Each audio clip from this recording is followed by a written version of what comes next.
Voters on meeting. Go ahead. Test 1, 2, 3.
Linda, can you hear me?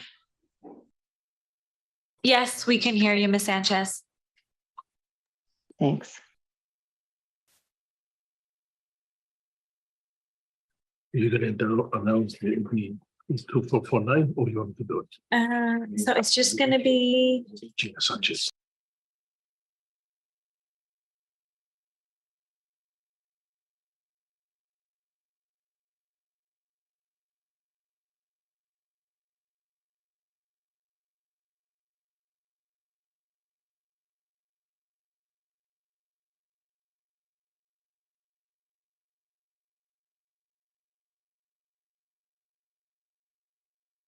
okay. Go ahead. Hi, good morning. It's Recording in progress. according to my watch is 8:03, but it looks like about 8:05 on the board. So anyway, I call it the Joint Organization and Governance Committee meeting to order today being April 27, 2023, 8:03 a.m. Before we proceed, we have received two requests on under AB 2449. Both individuals, Ms. Sanchez and Ms. Greenwood, are ill, and they complied with the requirements of AB 2449. So they will be appearing virtually. Good morning, everybody. Good morning. Thank you, Chair Santos. This meeting is being conducted as a virtual meeting, so we'll do a roll call of the trustees to confirm attendance. Is the camera on? Let me check the cameras. I just got a text message saying the cameras are not on.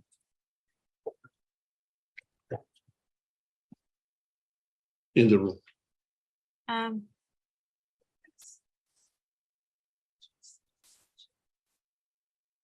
The Ms. Sanchez and Ms. Greenwood will have to turn on their cameras.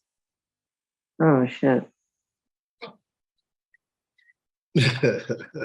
Sorry, Gina. I actually want to ditto that just to, for the record. I will do the attendance real quickly. Before we Morning. proceed, Ms. Greenwood and Ms. Sanchez, can you verify that there's nobody else in the room with you during the meeting, and whether another person present is over 18? There is nobody in the room at all. Okay, Ms. Greenwood, Ms. Sanchez. Occasionally my husband walks through, but he's not in the room. All right, but he's over 18. Most I hope. definitely. Yes. Check his ID. All right, thank you very much. Yes, sir. Do we have to approve it, or is it automatically approved? If they comply with the law, I don't think we have to make a finding. Do we, Mr. Price? No, for just cause, which is the basis invoked by these two trustees, there's no vote required. Thank you. Right. Thank you for that, Mr. Bernstein. Appreciate it. Just the first time. No, I hear that. We need to be follow the law. Okay. Mr. Chair, just to confirm the discussion earlier, AB 2449, and it may be unfortunate, but does require cameras on. Got it. I see Ms. Greenwood. I'm getting there. Okay. Okay. Attendance, Ms. Sanchez, Yes. Mr. Santos, Here. Mrs. Jones. Good morning, here. Thank you. Mr. Green, I can call you Mr. Green. Here. Thank you. Morning. Mr. Keogh's not going to be here today. Mr. Bernstein, I'm here. Miss Greenwood. I see you. You're here. Mr. Oakham. Here, thank you. Okay, and I will call on trustees sitting on both boards. Mr. Knox. Good morning, I'm here. Thank you. Mr. Jason Green. I will call on the Board of Investment Trustees. Mr. Kelly. Mr. Jones. Mr. Rue. And BOR trustees, Mr. Sanchez, Mr. Robbins, Mr. Harris, and Ms. Gray. Staff participating in the meeting include the following: CIO John Grable, CEO Santos Kryman, Chief Counsel Stephen Rice, DCEO Louis Lugo, AEOs JJ Popovich and Laura Guglielmo, Director of Human Resources Carly Natoya, Interim Division Manager Roberta Van Nortrick. We have several members from the budget team: Caitlin Ung, Jackson Hugh, and Martin Sandoval. Trustees, please use your raise your hand option to be placed into queue. At this time, we ask all meeting participants to mute your mic until you're ready to speak. And now we may proceed with the agenda. And we do have a quorum. We do have a quorum. So with that in mind, the first official business is election of the chair and vice chair for the committee. At this point, I will entertain any motion for chair. I nominate Herman Santos. I'll second that. Any more nominations? Any more nominations? Hearing none, the chair will deem myself elected. Congratulations. Thank you. All right. Thank you very much. I will open up nominations now for the vice chair. I nominate Mr. Knox. I'll second that. Not on the committee. He's not on the committee. I rescind my nomination. No, he's not. I'll nominate David Green. I will second I'll that. second. Yeah, you're on the Right. committee. Any more nominations for vice chair? Any more nominations for vice chair? Hearing none, the chair will declare Mr. David Green elected as vice chair. Okay, well, thank you very much. Now we can go to regular business. Can I put in a request? Because I didn't hear the chairs, I couldn't do it ahead of time. We have a very, looks like a quick item in item D, that's the calendar, and just at the risk that we'll lose people before it, could we take it out of order and establish our calendar before the year quickly before we go on to the other things? I just wanted to. I appreciate it. I think there's no objection. So that will be the chair's order. Okay, Uh, we didn't do the pledge of allegiance or the. Okay, so we going to do the Pledge of Allegiance. Mr. Green, would you lead us? Please rise, hand over your heart, repeat after me. I Pledge allegiance to the flag of the United States of America and to the republic for which it stands, one nation, under God, indivisible, with liberty and justice for all. Great. Thank you. Approval of the minutes. The next item will be approval of the minutes for meeting of November 16. I will entertain a motion. I'll move it. Make a motion.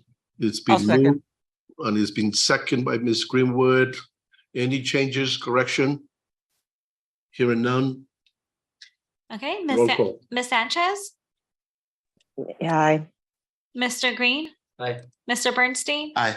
Ms. Greenwood, Aye. Mrs. Jones, Aye. Mr. Santos. Yes. And Mr. Oakham. Aye. Okay, the motion passes unanimously.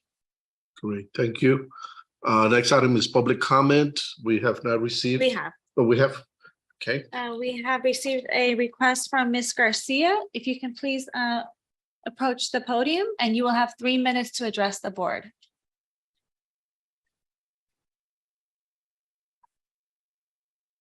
Good morning, Chairman Santos and fellow trustees.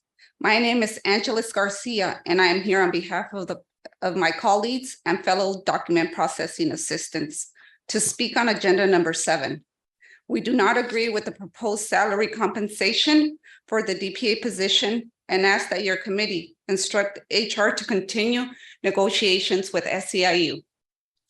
As a DPA, we provide critical administrative support to all the divisions within LACERA. Each day, we are responsible for analyzing, identifying, and imaging hundreds of documents into the correct work queue. To perform our job, we need working knowledge of the retirement process and each department's business procedures. Our job duties and responsibilities constantly evolve to meeting business needs of other divisions. For the DPA's LACERA's growth and organizational changes always result in added work duties, new technology, and overall increased responsibilities. The memo stated multiple times it is LACERA's duty to move forward with the study, despite the union's non-concurrence. But doesn't LACERA also have a duty to promote equity by treating all employees with respect? Is HR truly acting in good faith when they tell our union representatives, if they don't agree, HR will simply note the response and move forward?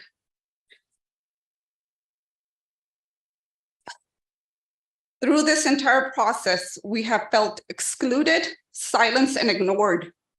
Approving HR's proposed salary recommendations for the DPA position will validate these feelings. It will be equivalent to saying that they don't value our hard work and contributions to this organization.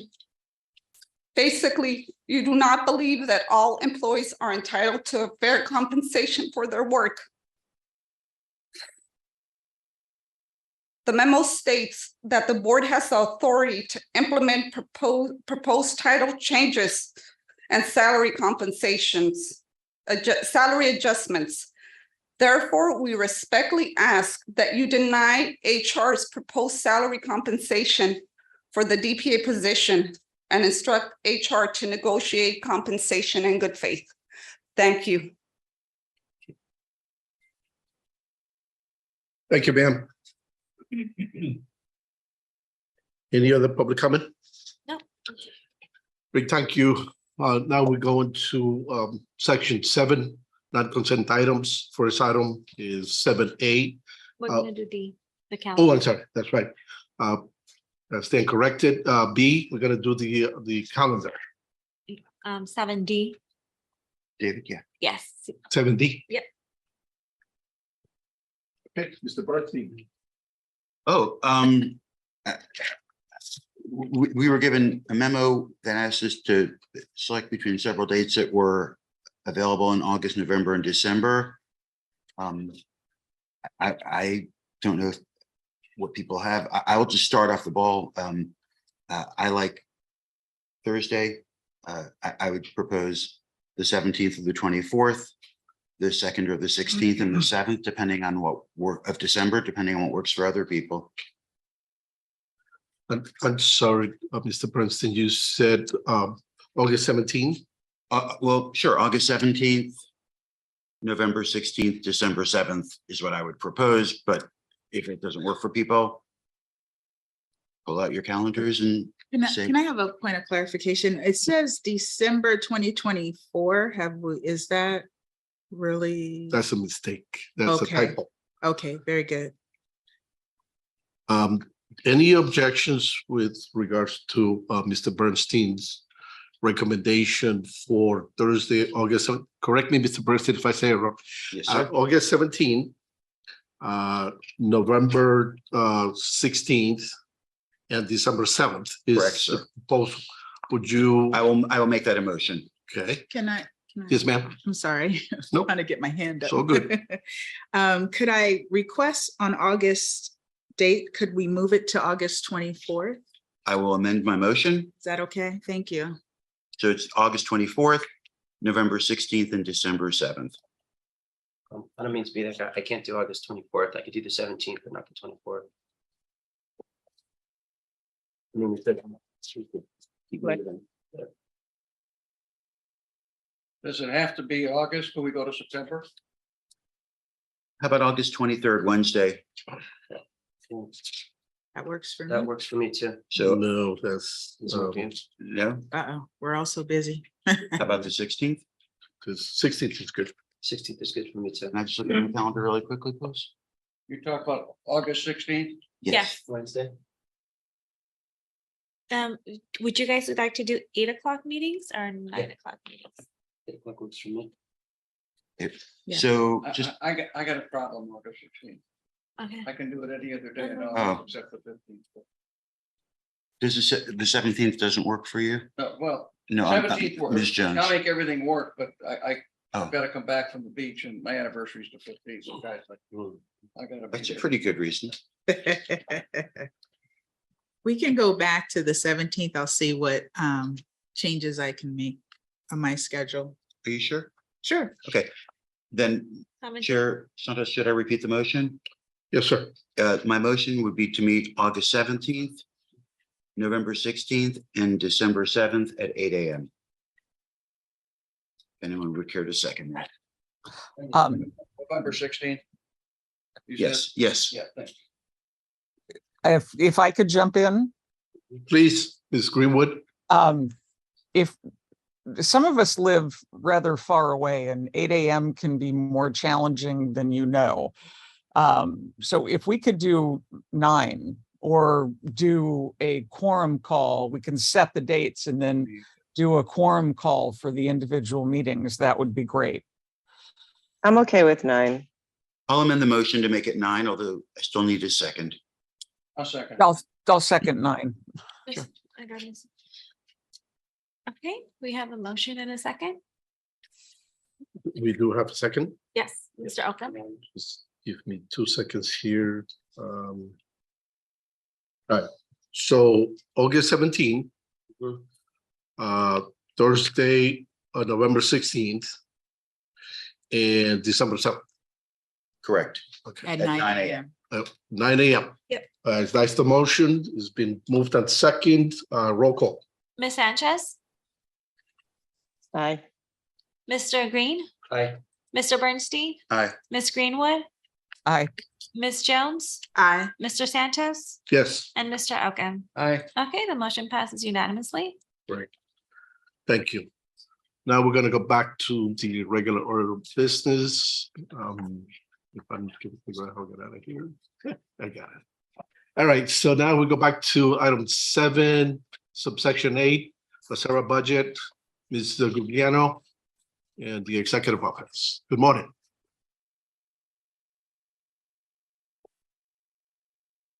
Good morning, Chair Santos and members of the JOC trustees. I think we are on item number A, which is the budget policy. Item B will be our budget. So I'll begin with item A, if that's your pleasure, Mr. Chair. Yes, ma'am. You got the Okay. floor. All right. Before you this morning is our annual budget policy that's for this committee to review and approve. We've provided the trustees a marked up and a clean version of the policy, and we are happy to address any questions that you may have.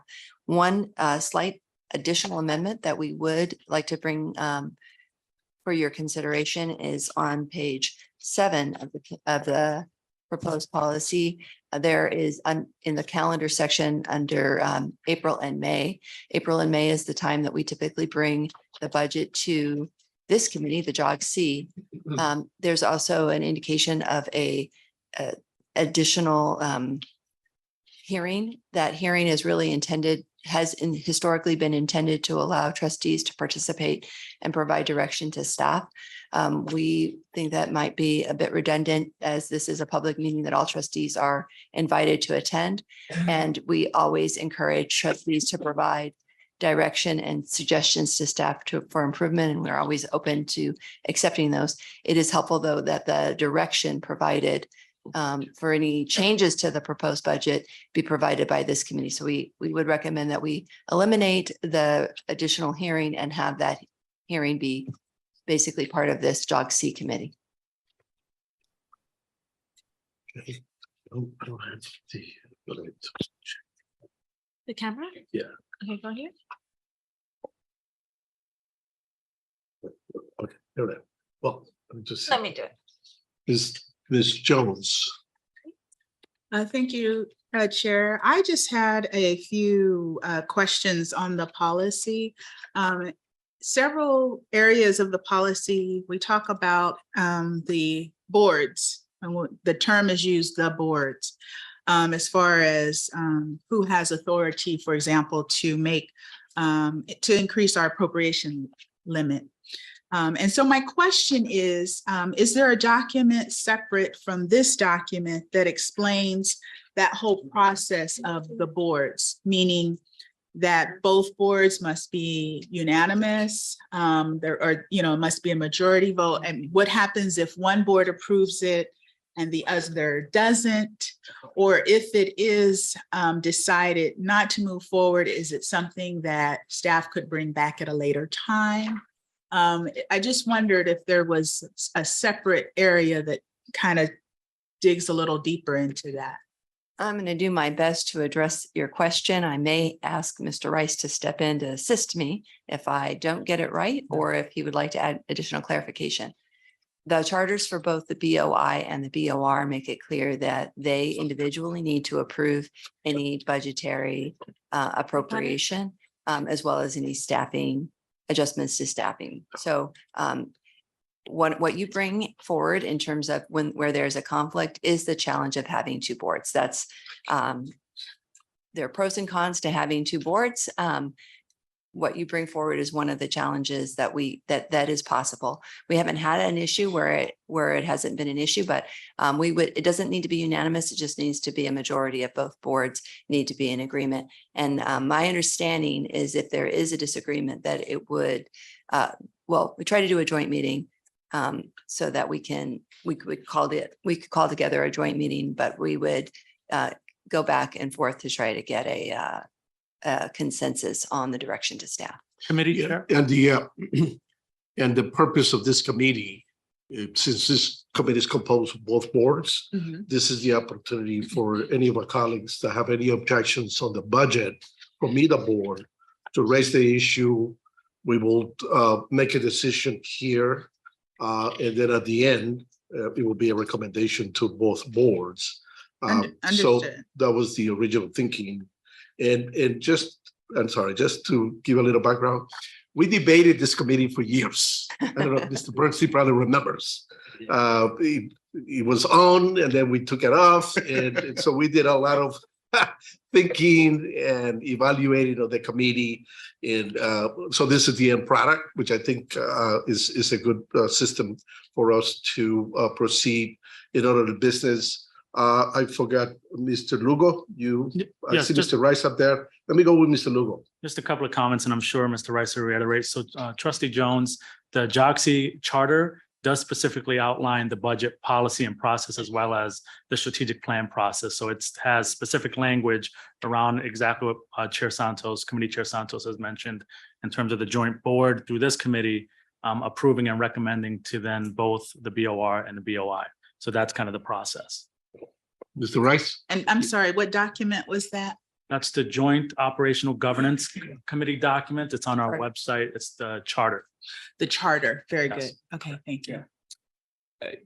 Thank you, Chair Santos. Trustees, to add to what Ms. Guglielmo and Mr. Lugo said, and I think Trustee Jones, you were asking about the budget approval and the authority for it. It's based in SERL itself, and Section 31580.2 provides that the budget is a joint board responsibility, and the budget, an annual budget, has to be approved by both boards. So if there is disagreement, the boards have to work that disagreement out by the end of the fiscal year, so that we have a budget in place approved by both boards by the beginning of the next fiscal year, which is July 1. So that's a statutory mandated process. LACERA has added on the approval of both boards the role of the Joint Organizational Governance Committee, this committee, to facilitate the process, work out issues, and hopefully enable a document to be presented that is satisfactory to a majority of the trustees of both boards. Gotcha. I'm sorry. My only recommendation then would be somewhere we just reference the charter as a resource for being able to go to that document to see what the process would be. Because I understand your comment is the charter has the process outlined, whereby if there was a disagreement, there's the option of coming back to the table, and where do we go from there? So that's a small recommendation. It's just that we just reference it. I would, unless there's an objection from my colleagues here, I recommend that the CEO sit down with any board member, especially the new board members in this committee, and review the charter and make sure that our colleagues are up to speed on everything required for this committee. Right, Any other committee. We'll be more than happy to do that. We'll make arrangements. Thank you, sir. Mr. Bernstein. I'm So- sorry. Oh, Chair, I have oh. one more item, Sorry. small item I can too. wait. I'm sorry. No, I apologize. no problem. This is a small item as well. In section 6.9, we referenced the 3 ways that the budget can be amended. And the first 2 are referencing transfers between line items and also within the major account. And the definition of, or the authority for those type of transfers are listed in 6.10. And I just think it would be nice to identify that the first 2 can be authorized as indicated in 6.10 by the CEO.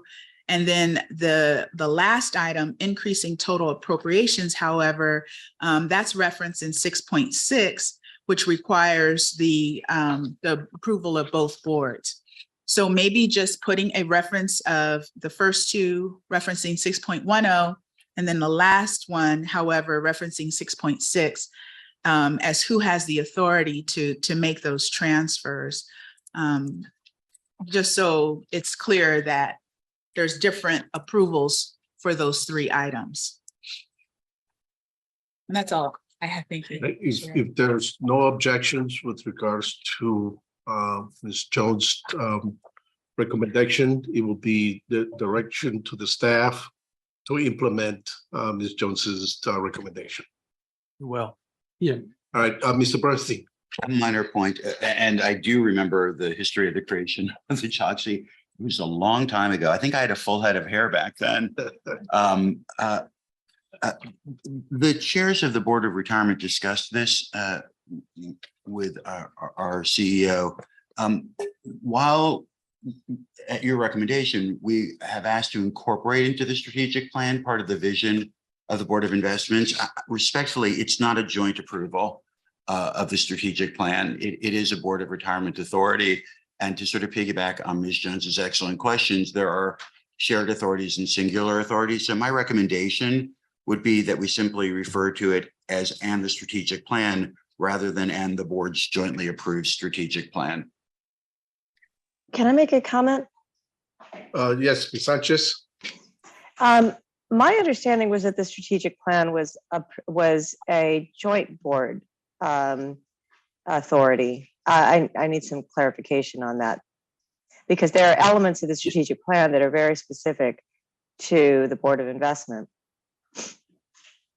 Well, my understanding is, the Board of Investments has its own strategic plan.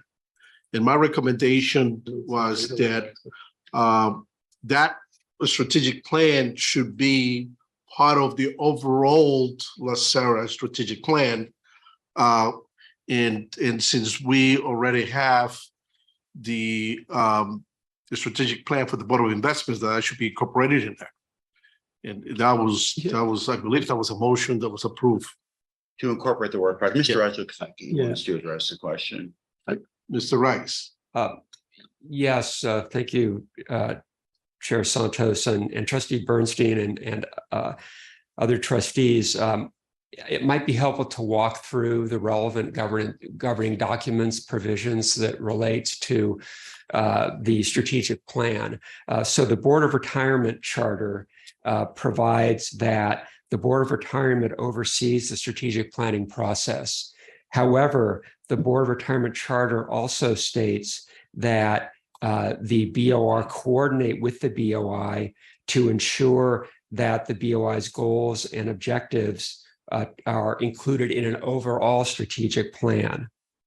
The Board of Investments Charter provides that it oversees the goals and objectives that relate to its area of jurisdiction, and then provides that the BOI will coordinate with the BOR to ensure that the BOI's goals are incorporated into the overall strategic plan.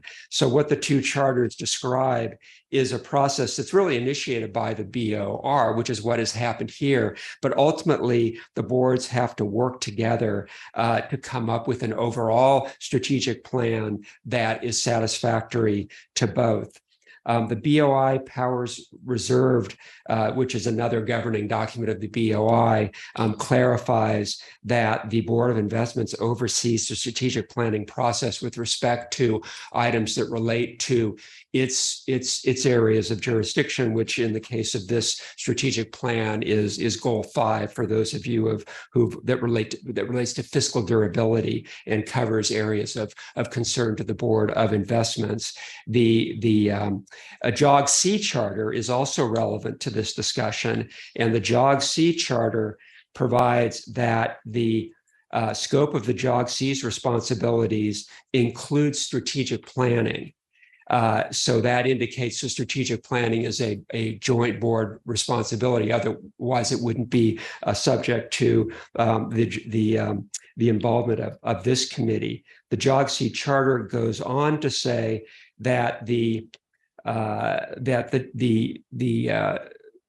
JOG-C will provide guidance on the development of a 3-year strategic plan and make recommendations to the boards, including the following: the strategic plan. The JOG-C will take into account, but will not reconsider, actions taken by the boards within the areas of their separate jurisdiction, including the Board of Retirement for pension, healthcare, and administrative matters, and the Board of Investments for investment-related strategic planning. It talks about a combined strategic planning for the system as a whole. So the governing documents are a bit of a hodgepodge and need to be clarified, but the common thread is that the boards work together on in creating, in the end, an overall strategic planning, a strategic plan for the system as a whole. So what to me, when I try to reconcile these documents, the process is initiated by the Board of Retirement, which is what has happened here. And the Board of Retirement oversees the process, which is what has happened here. But ultimately, the boards have to work together to come up with an overall strategic plan that both boards agree reflects the strategic goals within their respective areas of jurisdiction. May I comment? Please. So first of all, this was discussed, Mr. Kryman, and this is not comfortable, but I'm just going to have to go there because Mr. Kia is not here.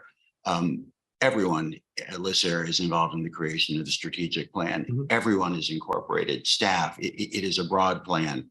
It is initiated by the Board of Retirement. It incorporates everything. It is an authority of the Board of Retirement.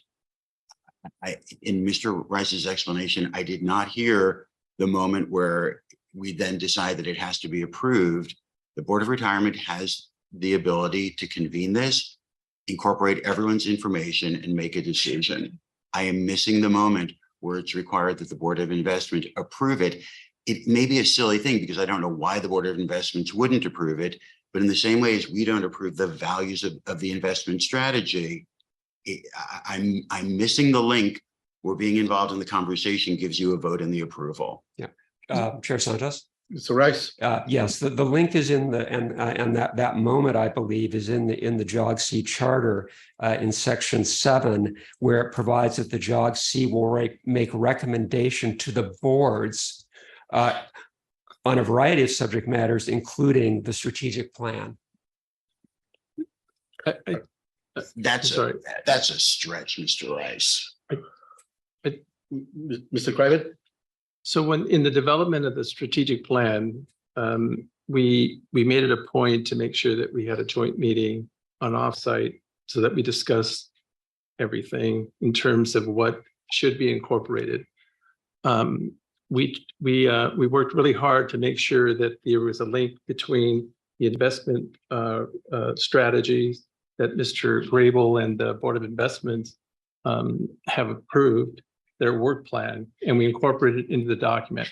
When we had a meeting, the last meeting, to discuss the strategic plan, we were asked to go back to make sure and strengthen the connection between the investment division's work plan and strategic plan and the overall strategy. Now, I'm in terms of the who needs to approve it. I think that the language is very. It's not real clear, quite frankly, about exactly who's responsible for what. But it does say that there are specific areas of influence that each of the boards have. And so at some point in time, we have to come together and reconcile those things. And I believe that's what the JOGC is supposed to be doing. And so does the Board of Investments need to approve it? It would be nice, only because we'd like to make sure that it's incorporated as part of the overall strategic plan, because I don't want it to be just a piece of it, right? Because the strategic plan is a very, very important document for us moving forward and trying to make sure that we meet the priorities of all of the board trustees, not just specific segments. And I'd like to try, at least from the strategic planning standpoint, not to divide, what's responsible for, what the Board of Investments are responsible for, what the Board of Retirement is responsible for. I think that the areas of influence that you both have need to come together at a certain point in time. But I don't foresee the Board of Investment Trustees, for example, changing the strategic plan when it comes to items that are clearly Board of Retirement issues and responsibilities. And I don't really foresee the Board of Retirement Trustees making adjustments to the Board of Investments work plan, if that's helpful. Mr. Green? So, Ms. Jones, this is why the JOGC went away.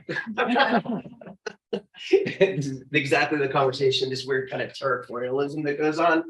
I mean, the whole idea is that this committee is gonna hash these things out. We're gonna have open, honest discussions.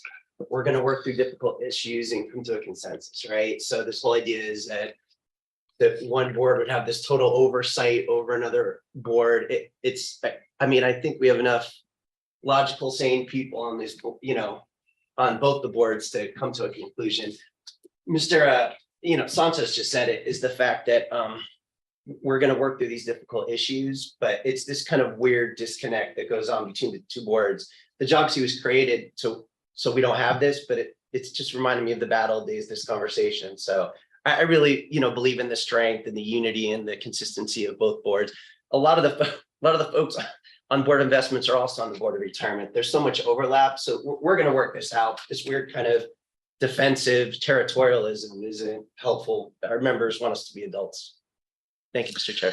Yeah, and in my perspective, when I raised this issue at the Board of Retirement, is I just want to make sure that the document that we are producing, that LACERA is producing, is a document that is going to reflect the real work that we do here, the Board of Retirement, the Board of Investments. Right. And I didn't see anything, any reference, and correct me if I'm wrong, to the strategic plan for the Board of Investments at the time it was presented. And all I was asking is, look, we have a strategic plan for the Board of Investments that needs to be incorporated. That's already been approved by the Board of Investments. At the end, who approves the final product? As from my perspective, as long as my colleagues on the Board of Investments are satisfied that the Board of Investments, the strategic plan is adequately described and incorporated into the overall plan, it don't matter who approves it, because we already approved that the Board of Investments, the Board of Retirement approved the overall plan, and we're going home, in my view. I just want to make sure that that's a living document, it's a public document that people should be able to look at some point once it's approved and see what goes on in either side of the house. That's my thinking, not trying to get into jurisdictional arguments, because it's clear, at least with this case, in my view. I don't know what my colleagues think. Committee Chair Santos, Yes, sir. if I may briefly. So one of the things when we did go back, we did, as Mr. Rice highlighted, the language within the charters is difficult to reconcile. for staff in terms of what, where do we go in terms of approval? Because there are mentions of, coordination. So I think there's, for us, it's just guidance. I know we have a meeting May 4th with both chairs from the Board of Investment as well as the Board of Retirement to deal with this exact issue in terms of what avenue does staff go to in terms of getting the strategic plan approved, whether it be through JOXI and then individual board, BOR, BOI, or whether it's a joint meeting of the boards. But I think that's exactly what we're looking for. I think there's opportunity within the governance documents to maybe clean up the language. So it's better for us in terms of, what our role is as it relates to ensuring that we have the proper approval process in place. So we'll have that conversation May 4th, but certainly. So a quick comment on that is that the meeting with the chairs, it should include the vice chairs. That's number one. Number two, unless there's an objection from my colleagues here, the direction to the staff is let's fix the language in the charter, make a proposal, come back to this committee, and we will have a discussion. And if we all agree, and that way it's clear, because I hear you very loud and clear, staff, right? You need proper direction, and we don't want to give you something that you're going to have to guess on. So we want to be as precise as we can, so that way we don't have to deal with this issue. So unless it's an objection with regards to the direction to the staff, other than that, that is the order. Yeah. Mr. Kryman. Yeah, I think it's important to point out that this is, at least since I've been here, it is really the first time that we actually gone through a strategic planning process, a formal one. And so I think that a lot of these issues kind of came to light because we were really concentrating on the formulation and the adoption of the budget. And the strategic plan was one of those documents that listed really a hodgepodge of projects that wanted to be completed. And so now we're kind of at that stage where we're shedding light on how this process is really supposed to work in terms of, how the strategic plan plays into the budget document, how the budget document is created, make sure that we execute on the priorities that this board has set.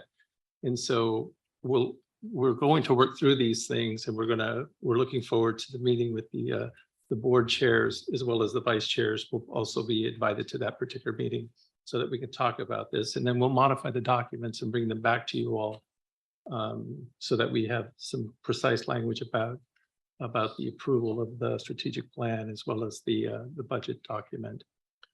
So aside from the issue that we're talking about, is there any concerns or objections with regards to the proposed revision of the policy? Because we have to move forward. Ms. Jones? Yes, I did have on the recommendation, which I totally agree. But I also have an additional possible recommendation in addition to that. I know in my agency, we have what's called a subcommittee, which allows for representation from the boards to be a part of the discussion with staff in developing this, because I feel like we may be putting staff in a precarious situation when they're trying to clarify language that basically is saying we're going to give the power to this board or this board. And I think they may be in a challenging situation and trying to, I agree, the language needs to be cleaned up. So it's very clear what it states, and you guys should not have to guess, or try to interpret it.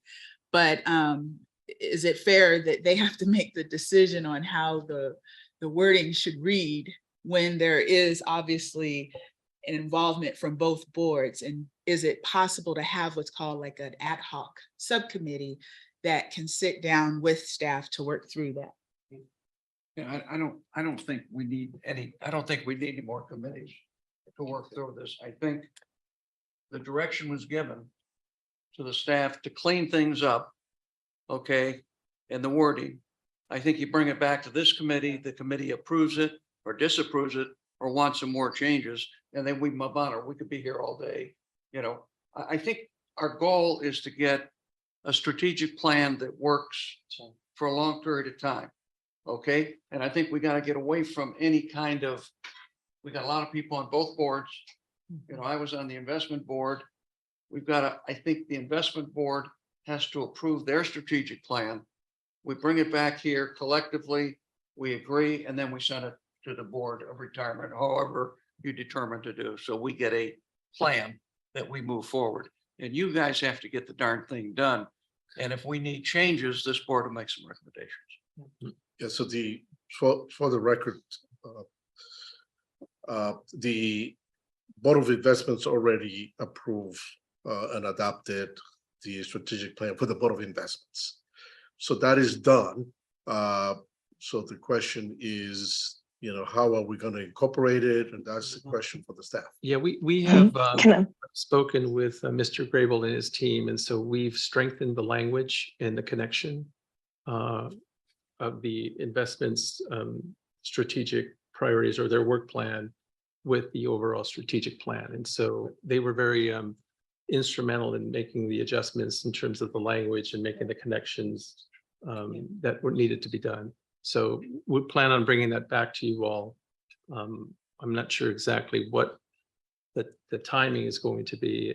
More than likely, we're going to incorporate as part of the budget approval at a joint meeting is what we're thinking about doing. That's even better. Ms. Sanchez. Thanks. I think one of the challenges of this is that all of this requires coordination, which is to say that the Board of Investments may be opining on things that are only related to the Board of Investments, but the Board of Retirement may feel that any things that we put in our strategic plan may start to exhibit some scope creep or sort of infringe upon sort of goals that they are setting. That's one of the reasons that the whole process needs to be coordinated. And I think obviously at the staff level, that has to happen.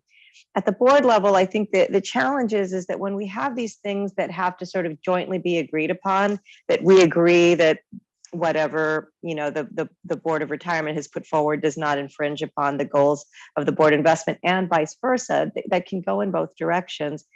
I think it is just more efficient to have the final conversation and approval happen jointly so that nobody kind of feels that one board or the other has the last word on what the goals are of the total entity. You can argue that you can do this piecemeal, but the reality is that everybody has to agree and interpret that everything is consistent.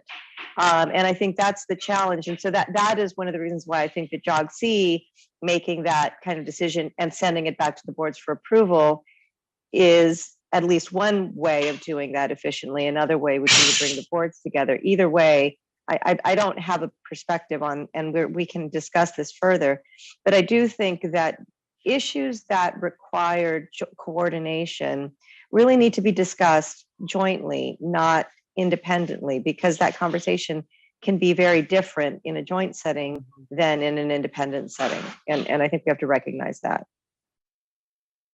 Okay.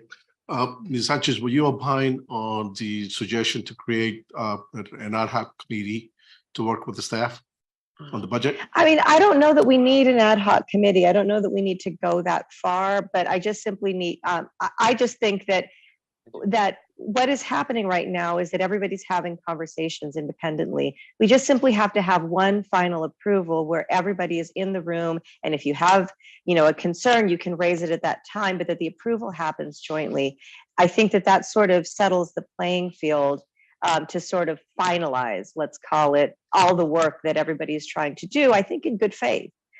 So this isn't a matter of not feeling like people aren't doing the work. I think they're doing the work. And to Mr. Kryman's point, this is the first time we have done a formal strategic planning process. And the complexity of having two boards is just that, it's a complexity. But I do think that it will have greater longevity if the final approval is deemed by both. I mean, I think that the BOR is doing a great job, and I think that the BOI has done a great job, but I think that we need to push it across the line together so that we all review it at once, one time. Any concerns or conversations happen at that time, and it may be a non-conversation by the time all that work has been put in, and that would be the best outcome. I just simply am saying that in case that's not the case, a joint conversation would be better than individual ones. Thank you. So I have in the queue is Mr. Green, Mr. Bernstein, and Ms. Jones. Mr. Green. So I know we need to keep moving. We've got quite a few more agenda items we've got to get to, so I'll make it brief. So next steps, the chairs and vice chairs are going to meet on May the 4th, correct? And then bring that information, what they come up with, back to the JOC. Is that what's happening next? Is that the next steps? I believe what we would do is we would have that meeting. We would use that as guidance to prepare some adjustments to the documents. Okay. So that you all have the ability to review it, react to it, and then provide any additional input. Okay. And then we would talk about it in the context of the approval of the budget, the timing, and also the approval of the strategic plan. Okay. The only thing I'd add is, to Gina's point, is that we can always do a joint board meeting, right? To talk about a strategic plan if we need to do it. Sure. Right. And I hear Ms. Jones loud and clear, but I think adding another committee to the committees is going to be tough, I think, for folks. So having the chairs and vice chairs meet, bring it back to the JOC. If there's issues that rise to that level, in terms of the strategic plan, we could always call a joint board meeting. That's what I would at least recommend. Great. Thank you, Mr. Green. Mr. Bernstein. So Mr. Green and I have not always agreed, but I'm pleased to say that I think at this point, we have found ourselves aligned in our diminished enthusiasm for the JOC. I do need to note, if what I'm saying seems completely out of context, on our April Board of Retirement agenda, the strategic plan was put on for approval. It is a bit head spinning to find out a few weeks later that this is a mandatory joint approval, considering staff put it on the April agenda, and it was simply Mr. Santos's excellent suggestion to incorporate some additional material that delayed the approval. And now, a few weeks later, staff is saying, oh, it's absolutely a joint approval. So if you see my head spinning, there is context for that. I also agree that we need to move on. Great. Ms. Jones. Yes, and I just wanted to clarify in my comment. Trustee Bernstein brought up a point of not interpreting the language that our Chief Counsel, Mr. Rice, read as far as who had authority over the approval of the strategic plan. And in even reading the information to us, they did seem to overlap, and it was a bit confusing. And my understanding was you gave direction for staff to go back and clear that language up. So I wasn't referring to the strategic plan at all in that process. I think that process, the way it's laid out, works.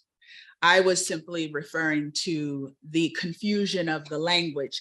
And if staff is now going to try to clean up the language, is it any value of having some input, one or two people from each board as a part of that conversation for cleaning up that language to come back to the group and say, this is what we found or discovered or decided, versus if staff cleans it up and then we spend at length time going through what they've done, we spend more time going back and forth versus having an ad hoc committee where you can have that conversation offline with the staff and council in determining what's the best way of cleaning up that language. So I apologize if there was confusion, but I was not referring to the strategic plan process at all.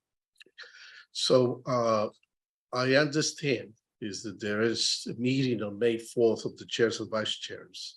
And I think that pursuant to Ms. Jones's recommendation or suggestion is that this issue be included in their audit, the language review.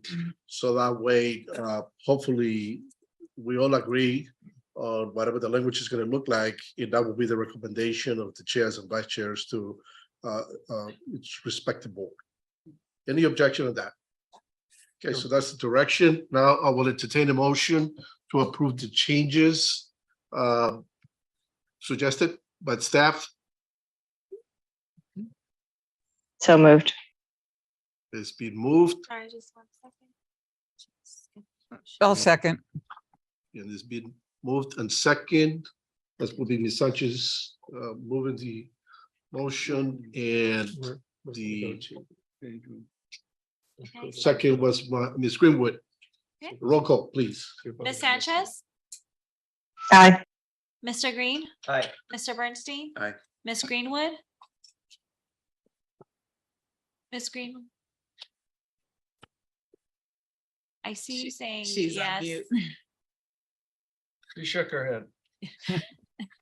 Yes, Mrs. sorry, I- Jones. Thank you. Mrs. Jones, Aye. Mr. Santos, Yes, Mr. Oakham. Aye. Okay, the motion passes unanimously. great. Thank you. Next item on the agenda is subsection B, fiscal year 2023-24 preliminary budget. Ms. Guglielmo. Good morning, everyone. For the record, I'm Laura Guglielmo, the Assistant Executive Officer responsible for the Business Services Group here at LACERA, and that's the Administrative Services Division is part of that, and they are responsible for helping us coordinating the putting together of our annual budget. I want to take a moment to thank the Administrative Services staff, the budget unit in particular, Kaylin Ung and Jackson Sue, who have gathered all of the information from our division managers, put together all of the documents, and ensured that everything is reconciled appropriately. So they've done a great job. As you know, we don't quite have a budget system yet. They're also working on that simultaneously. They've done an amazing job. I also want to thank our Administrative Services Officer, Martin Sandoval, and interim division manager for administrative services, Roberta Van Nortrick, who are in the audience today, for their oversight of that process. And I'd like to thank the division managers across LACERA who have been very thoughtful about their needs and documented and drafted their highlights so that as you trustees have gone through their budgets, that you've hopefully fully understand what their needs are for the upcoming fiscal year. Lastly, I'd like to thank Ms. Bonnie Nolly for driving our slides today. So Bonnie, would you please go to the next slide? This is our agenda for today. I am not going to go through all of the slides that we have, both in the interest of time and also recognizing that trustees have gone through the slides as well as the budget binders. So I'm going to skip to slide 6, please. And not to beat a dead horse, since we just had a lengthy discussion about our strategic plan. But as you all know, our strategic priorities are really important as we're building our budget. So although it hasn't yet been approved, we did build the budget with these strategic priorities in mind: our superior member service, innovation through technology, investing in people, enterprise risk management and compliance, and fiscal durability. And you'll see the themes of these priorities throughout our budget. Next slide, please, Bonnie. Under Searle, the system has a statutory limit on our budget. So that requires 21 basis points of our actuarial accrued liability, or AAL. That amount for 23-24 is approximately $181.3 million. So that's the maximum amount that these boards have the authority to appropriate. The budget before you today is $135.8 million. So it's well under our statutory appropriation, and the difference is $45.5 million. That is unlikely to be appropriated, but if there were a major emergency or some unforeseen event, the staff would come to the Board of Investment, Board of Retirement, and this committee and request an additional appropriation if it were so needed. Bonnie, can you please skip to slide 12? Thank you. In the packet, there is a lot of highlights about our 22-23 accomplishments, but I do want to take, which I'm not going to get into, but I do want to take a moment to talk about hiring, since it's been a major focus of the organization for the last 2 years at least. In 22-23, I do want to point out that our Human Resources Division has completed our hiring manager playbook that's really designed to assist the division managers throughout LACERA to understand, demystify the hiring process, make sure that they fully understand what's happening, and also document agreements so that we have service levels in place and everybody is clear on the process. And that's really all about kind of increasing our transparency. I also want to point out the hiring activity that we've done. This slide really gives you some information about 21-22, as well as 22-23. And I will also speak to our goals for 23-24 as well. So you can see that most of our hiring in the projected for the current year is actually going to happen in our fourth quarter. So we have a class of 31 retirement benefit specialists that start on Monday. We're very excited about welcoming them. And we have several additional hires that we're expecting between now and July 1st. So we do anticipate onboarding or promoting 63 staff this year. We've promulgated 15 eligibility lists. We're hoping to squeeze out 1 or 2 more before the end of the year. And that is a slight increase over the prior year. Of those, I think it's really important. I know that the Board of Investments in particular has very appropriately expressed the priority that we fill our investment vacancies. And I want you all to know that we hear you loud and clear. We've heard you all year long, and we've put a lot of effort toward doing that. We haven't been as successful as we would like, but we certainly have put forth effort. Of those 15 lists that have been promulgated, 1/3 have been for one division, our investment office. It has been a tremendous focus on our HR division. Because we weren't particularly successful, we didn't make outside appointments in this year so far. We have shifted strategies and we've implemented master services agreements. And so for some of those positions, in fact, we see that there are 7 outside recruitments. 2 of those were for IT related positions, our chief information technology and information security officer, who we hope to onboard and anticipate onboarding in the next 2 months. The rest are really for the investments division and our legal division. Really difficult to fill positions because of the specialized nature of the work we do here, and specifically in support of our investment office and the important work that they do. We also have some interesting stats on the slide to kind of reflect our promotions. And lastly, I want to point out our plan for 23-24. We anticipate. Before you go forward, if I may, just a quick comment. Oh, I just want to make sure that everybody understands that, at least from my perspective, all vacant positions need to be filled as soon as possible. I know I've been highly critical with regards to the Board of Investments or the business that we do at the Board of Investments, but I want to make sure that everybody understands that I value highly, and all our members value very highly, the work that is done by the benefit specialists and all the work that the Board of Retirement does and of course the staff to administer and help us or educate us meaning county employees with regards to the benefits. So I don't want to diminish in any way the value of the non-investment staff. I guess that's the best way to say it. We're all important, believe me. When you go up there and you have meetings in the work site and explain the benefits, that goes a long way, because those of us who have leadership positions in our respective unions are faced with many questions. A lot of the questions that come is my benefits. And then the second up to that is, am I going to have enough money? Is there going to be enough money that when I retire? Absolutely. So that's typically the questions that we get. But the value that the staff provides in terms of educating us and helping us make decisions when the time comes for retirement or buying time back or whatever the case may be is very important. And definitely the document processing positions are very important, because those documents that we provide are critical. I've seen many colleagues who, for whatever reason, submitted documents or they thought they did, and then they get ready to retire and they discover that there's a document missing and things like that. So I don't want to minimize anybody in this organization in terms of the value. Sorry, go ahead. Oh, no, that was a very important clarification, Chair Santos, and I'm really glad that you made it because I also know that the rest of the trustees share your point of view there. So as does management. And I will point out the two areas that we really did focus on. And we really wanted to hire everybody. We didn't quite meet our marks for sure. That's disappointing. But we are hiring that big class of 31 retirement benefit specialists that start Monday.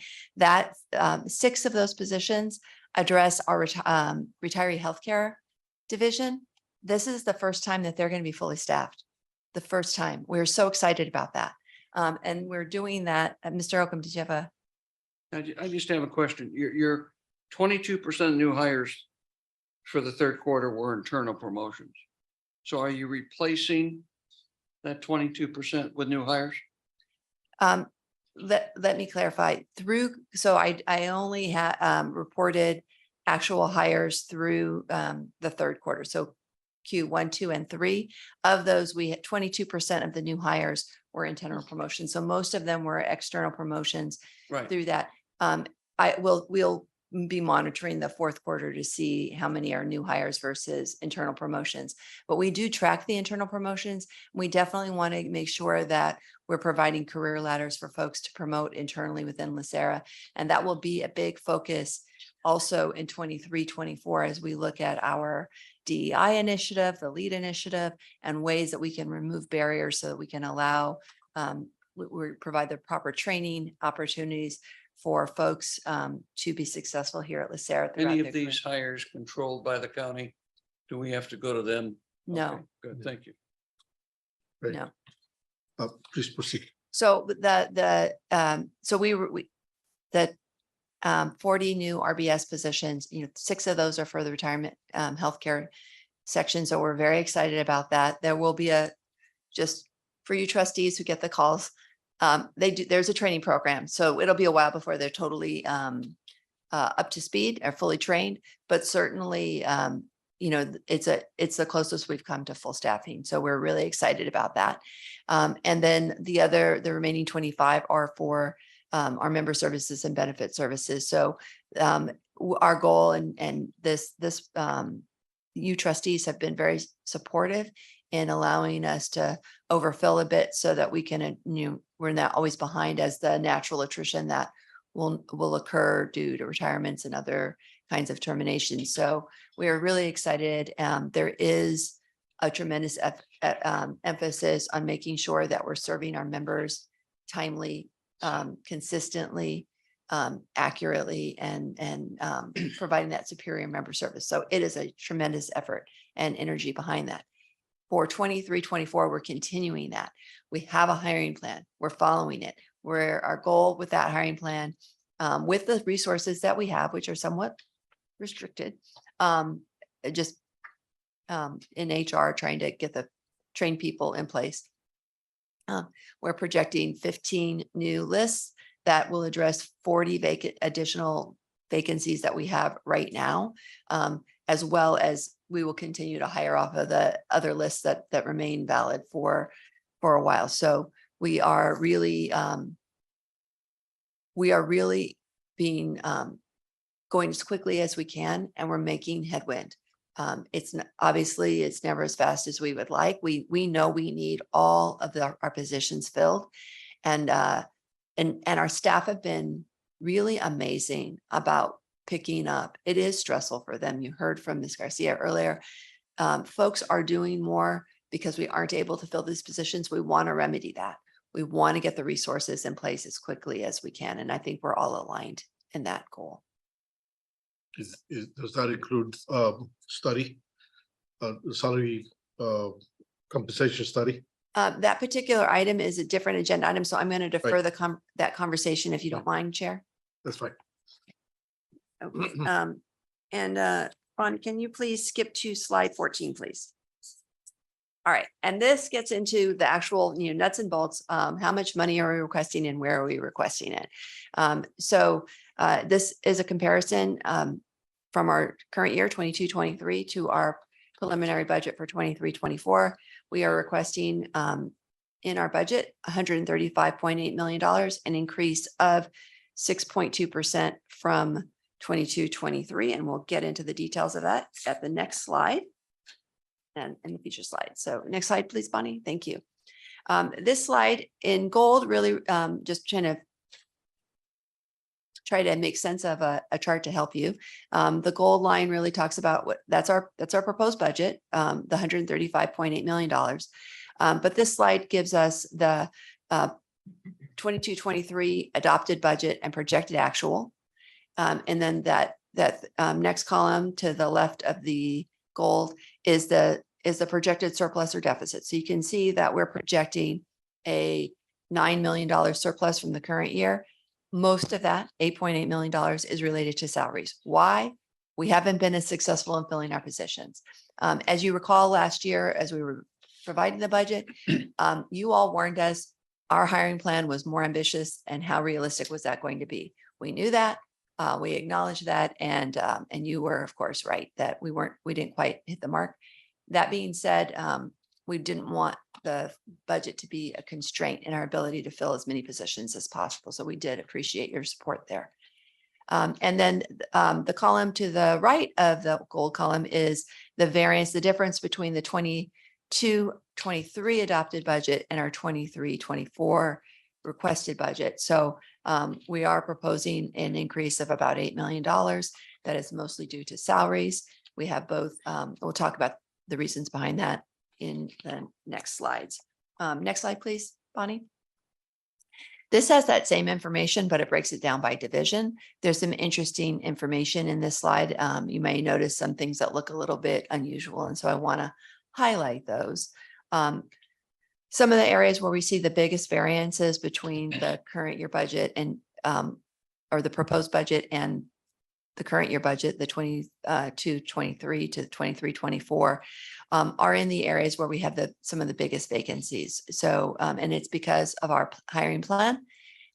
So that would be, administrative services, investments, and systems division. We have a lot of vacancies, but we have vacancies that are in a common class. So we expect to make great headwind there. We also show a couple of anomalies that you may notice, that there are two divisions where we are actually requesting a little bit less than the prior year. And that may seem odd, and we want to explain that. So the first is in the executive office, where we are requesting about $100,000 less than the prior year. That really has to do with the timing of filling our special assistant, and also the timing of filling our InfoSec positions with permanent positions. So a little bit delayed compared to last year, just trying to level set that. And the big difference is the decrease in legal services. And the reason for that is we have 4 positions in our budget within the legal division that have not yet been approved by the Board of Supervisors. Those are the principal staff counsel, and the compliance officer. So we were more conservative and didn't include the funding at the same level as we've done in the past, because we don't know when those positions will be approved. So we're working toward that. We want to come back to you and say, hey, we need more money to fill those positions. We know that they're really important, but we're trying to be realistic. Excuse me. What's the strategy to get the Board of Supervisors to approve this? This has been going on for quite some time. So we've prepared, I actually saw a draft of the ordinance letter that we're sending to the Board of Supervisors. And so we're working through some legal issues with county council in terms of what that ordinance how it needs to read. So in terms of the strategy, we're moving forward in terms of submitting the documentation that's needed in order for the board to consider and approve those particular positions. We're pushing the CEO's office. I met with the chief deputy about moving our ordinance positions forward. And so I mentioned to him that I didn't want to wait until the next cycle, that we'd like to try to, get out of the line and before the Board of Supervisors as quickly as possible. And so he is He didn't commit to it just yet, but he definitely understands. I think a follow-up call with him will help us move those positions forward. And they understand the tremendous need that we have, and we're gonna Yes, have. we described to them the change in the need for the compliance officers in our legal division. We've had ongoing discussions at the higher levels of the CEO's office about that and how it fits into our strategic plan moving forward. And so they didn't really have a whole lot of questions about operations, how it's going to be impacted. They just want to know what the position is, what the salary level is recommended. And that's where we are at this point. But the documents have, I reviewed them, sent them back to my staff, told them they need to adjust it to reflect some workload issues and challenges that we have so that we can put our best foot forward before the Board of Supervisors. You have to leverage all your connections that you have there. to get Yeah, this done. they're all retiring. They're all calling. That's the problem. So Yeah, I have one question. The 6.2%, is that from the actual 22-23, or is that from the original adopted? Great question, Trustee Oakham. It is the difference between the adopted 22-23 adopted amount and the proposed amount. So not from the actual. So it's from the proposed, Yes. because 86 to 103, is that 8.1%? I've got my calculator. It seems like it's a little greater than that 8.1% from the actual. So No. it looks like it might be from the adopted. So to be clear, the change percentage on the far right column, that 6.2% overall, that's the difference between the proposed budget in gold and the far left column, the 22-23 adopted. Actually, budget. that's what I thought. Why are we going from the actual and not, No, sorry, adopted, not the actual. I mean, the adopted? Why aren't we going from the actual? Because that's much greater than 8.1. That's much greater than 6.2%. It certainly is. It's going to be your $9 million surplus plus the $8 million. So it is definitely more from our actual, but the typical process is to compare budget to budget. So the projected actual is just a projection. It's not for certain. We don't have final numbers yet. So we're trying to be as transparent as we can in this slide so that you can see that there is a difference. But we typically would compare the adopted budget to the proposed budget. And that's why that is projected or presented in that manner. Yeah. And I guess we aren't going to get into the meat of things, but I'm assuming that the employee salary, we have many more employees we hired, like in healthcare and various things to improve and get better at what we do. And I'm sure that's a part of it. We're going to talk to you in just a couple of slides about that. All right. Sometimes I get it. That's okay. This whole process is designed to make sure that you as trustees have all your questions answered and that you're making an informed decision when you and give staff clear direction about what our budget should be. So there's no bad questions. We want to make sure that you fully understand and have the information that you need. So Bonnie, can you go to the next slide, please? This slide really just summarizes our budgetary assumptions for the next year. So, what did we assume in terms of COLAs? A lot of our benefits are negotiated by the county. So our salaries and employee benefits, it's really lets you know what assumptions do we make about vacant positions. For example, we do always assume that they are at the beginning of the step, even though sometimes individuals may start at a higher level. And then based on our hiring plan, we either plugged in 0 funding, 6 months funding, 9 months funding, or 12 months funding. Most are in that 6 to 9 months or 12 months. And then services and supplies, we take a look at what our historical expenditures are, and then any one-time costs are either added or removed depending on the situation. Next slide, please. So Mr. Trustee Oakham, this is our kind of summary of what goes into our salaries and employee benefits and what constitutes some of the changes. So we are proposing 4 new positions next year, and in a future slide, I'm going to talk about those a little bit more. 3 of the 4 are actually included in our budgetary costs, and we'll talk about that 4th one and why it wasn't included in just a moment. It also, the change reflects full year costs for partially funded positions. So as we had vacant positions, we don't fully fund them. When we have these 31 new RBSs coming in May, right? They were partially funded in the current year. We want to make sure that they're fully funded next year. As well as negotiated cost of living adjustments. These are things that we've agreed to, our commitment, we need to fulfill it. Salary step and merit increases. Again, these are part of our commitments to our employees. And then we do see a reduction of reliance on temporary staff because we're able to fill some of our key positions, as well as increased costs for county benefits. Because I think some of you on this panel might have been very successful in negotiating great benefits for our employees. Next slide, please. This slide summarizes our salary, our position changes and the costs associated with it. So there are sort of 2 tables, and I'm going to walk you through it. We were requesting 4 positions overall. We've got 3 senior disability retirement specialists that we're requesting in our disability retirement section. These positions are really requested to reflect the trend that we have been seeing for more disability applicants, and our concern about being able to process those applicants in a timely manner. Fortunately, we have this position already associated on our hiring plan. So we anticipate that we will be able to onboard them, and in our budget, we are assuming 9 months salary for those positions. And then we had a new position that was sort of a late addition that we weren't quite able without a budget system to incorporate into our overall documents without it sort of risking throwing all our numbers off.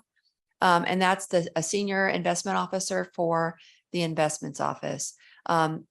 Grable requested this position sort of as a late addition, assuming that it's at that level. We're not quite sure, but we think it's probably appropriate.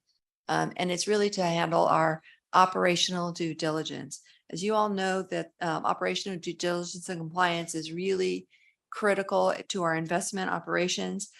This position would oversee the development of robust policies and practices, guide our fund-wide operational due diligence practices, and integration of such practices in all of our asset classes, and to really make our investment office's compliance function more robust. We all know that this is an important activity, and so we want to highlight that. So the table in the first table really reflects what the proposed cost is for the upcoming fiscal year. The second table with a light blue header is the full year cost of these positions. Again, this assumes, first step for these positions. That may not be the case, particularly for our investments.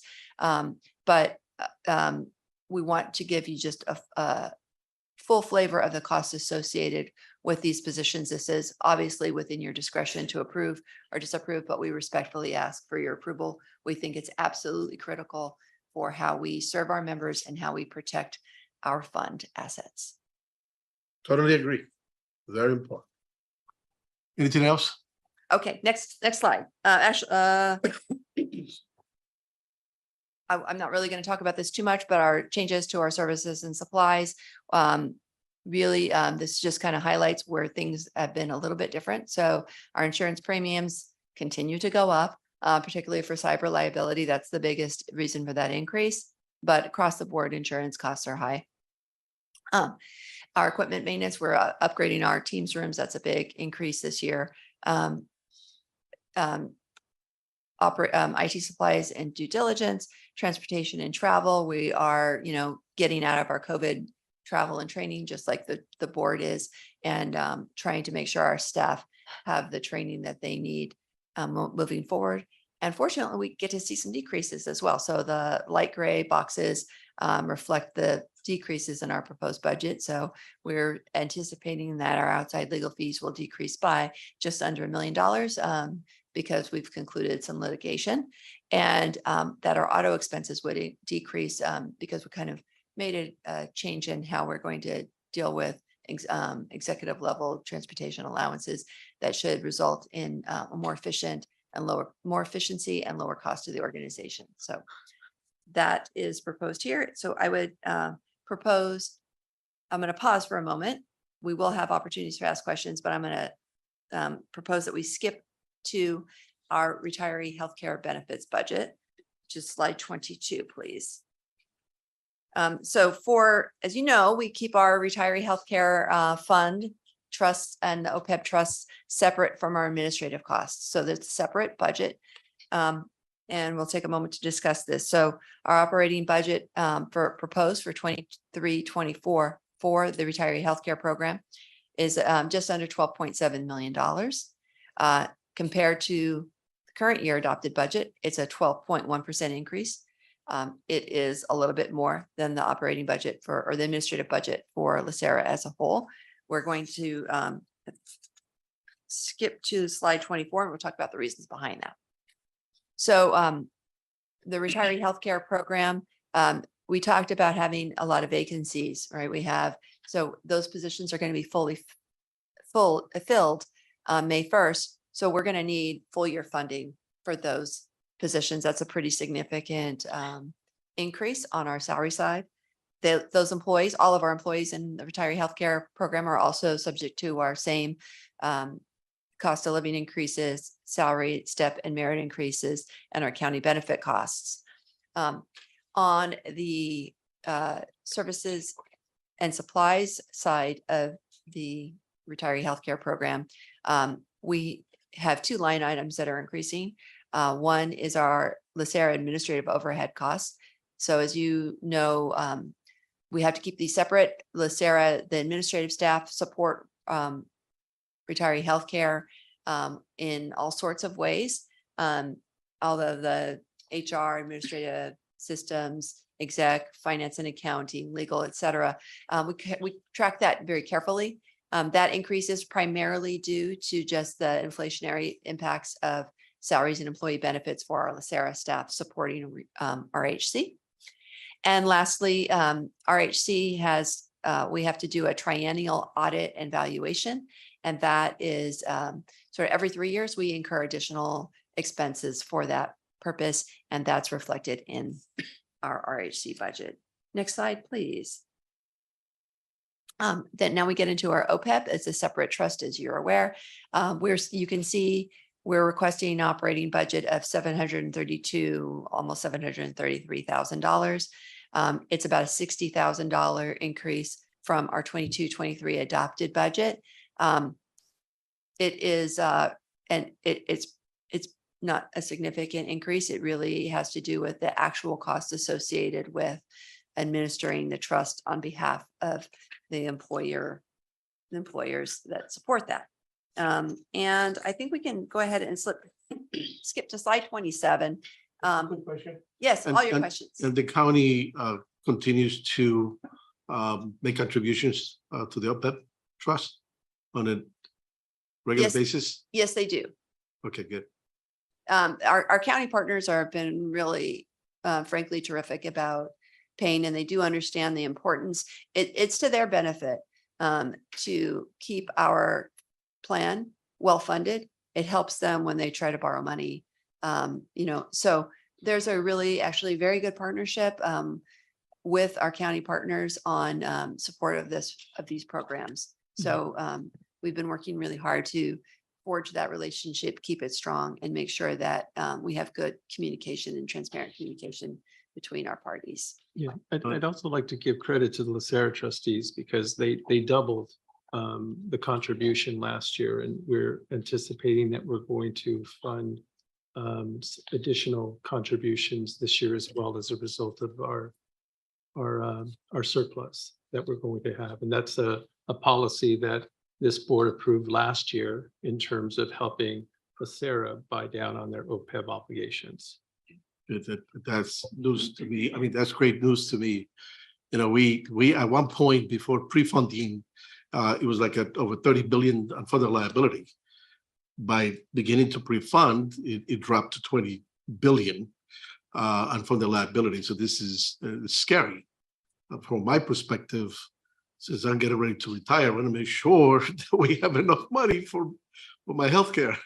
Right. So Yeah, last year, if you recall, this committee and both boards adopted a change to our budget policy that when there is a surplus, that we can basically double the budgeted amount of the OPEB contribution in order to more aggressively pay down our liability. Good. Our future liability. And that's just for LACERA and LACERA employees, but LACERA as an organization, we want to make sure that we're able to make our future, meet our future obligations to our employee members as well. Thank you. I appreciate that. So, and we're happy to answer any questions. In your packet, there is also, detailed about some of our systems technology requests. We're happy to talk about any of those. Our division managers are all on standby if you have specific questions about anything within any divisions. And we're happy to answer any questions that you have. Ms. Jones and then Mr. Knox. Thank you. So first, I just wanted to highlight on page 24, you talk about the internship program in the document, sorry, not on the slide. And I just am so overwhelmingly excited about what you are doing in the internship program and how you're reaching the people from underrepresented students, and the different departments that are hosting these interns are valuable departments. We're not just bringing them in to sit them in front of a typewriter or a copy machine. And I even was excited to see that 2 of the intern positions are funded from outside organizations, which is very exciting. We just, several trustees from the Board of Investments and I came back from an executive training program at Wharton, which is a very prestigious business college back east. And I had a revelation while I was there that I actually lived 1.5 miles away. But when I lived there, it was 10 blocks and it was a place that I never dreamed I could ever attend. And I was in a very predominantly Black neighborhood. The colleges never reached out to our schools, and it was never a vision that I could ever be in accounting. My mother was a teacher, and that was pretty much where I thought I was going to be. As it turned out, I was able to get taken from that neighborhood, come all the way to California, because my father was a free spirit and he drove in a Volkswagen Bug to California. But I think that this type of program also addresses our human capital issue, because if your agency is similar to the Culver City where I'm working, we're hiring, but most of the people are coming from other agencies as well, or we're promoting from within. So we're creating deficits in other areas. The way we can really fill it is when we can get people that are in school interested in our positions, get them when they're young, and hopefully if we can get 60 or 50% of them to come on board and become employees, we've done our work, but we've also instilled and changed the trajectory of their future, because we've said to them, you're valuable and you have an opportunity. So I just really am excited about the internship program, and I hope it continues to grow. And if we can get more funding, even better. So I appreciate that. Also on page 19, I just had a small change proposal on the footnote. If we add a footnote, I'm sorry. If you look at the legend, it says that it's salaries and employee benefits from the approved budget, which is the case for each year except 2024, correct? Isn't 2024 the proposed budget? Yes. So maybe put a star with a footnote that just says that for 2024, it's actually the proposed budget, not the approved budget yet. And then sorry, I want you guys to feel like we are digging deep into your document. So on page 120. Well, you are an expert in this area, Ms. Jones, so we appreciate it. We used to go, can we hide a little like message in the document to see if anyone finds it? On page one, An Easter egg. yeah, exactly. On page 124, I was confused by the term under the staff section. It says currently FASD has 7 regular permanent vacancies. And I was confused by permanent vacancies. Do we hold positions vacant? No, I that was probably a poor editing job on my end, Ms. Jones. So for the last several years, the Financial Accounting Services Division, FASD, has had a lot of vacant positions, accounting positions, and we have supplemented them with temporary positions. So Okay, because it has understood. been such a historic use of temporary positions, and we still do have some, but we did actually a really great job of filling some of those accounting positions earlier this year. So we are excited about that. Awesome. It's Okay. one of those lists we promulgated and we're able to hire. Gotcha. Very good. I just wanted to make sure we weren't holding positions permanent. Okay, understood. The next item is on page 125. This is under the accounting section. There's a list there of the types of training that the staff attends. But I noticed in the investment office section, and we have a pretty nice sized budget for education and for travel. I think it's a couple $100,000, but we don't have a list of the type of trainings, just a summary of the trainings that the investment office attends. I know the board members, we have a list of our trainings that we go to. I think it's helpful for the public to know that, these are the things that our investment team are attending, and they're not cheap. I know they are expensive, but it also gives some more support to the budget ask when we can see that these are things they're attending. And that would be like the pre-approved conferences. I think that's reasonable. Right, exactly. How we have a list of those things. And it seems like the accounting division has a list, but we don't have one for the investment division. Obviously, we're not expecting it to be followed to a T, but it gives us a sense of the type of training that they attend. And you can look it up. They're very expensive. They're not cheap, but the public can see that the money is going for a good cause.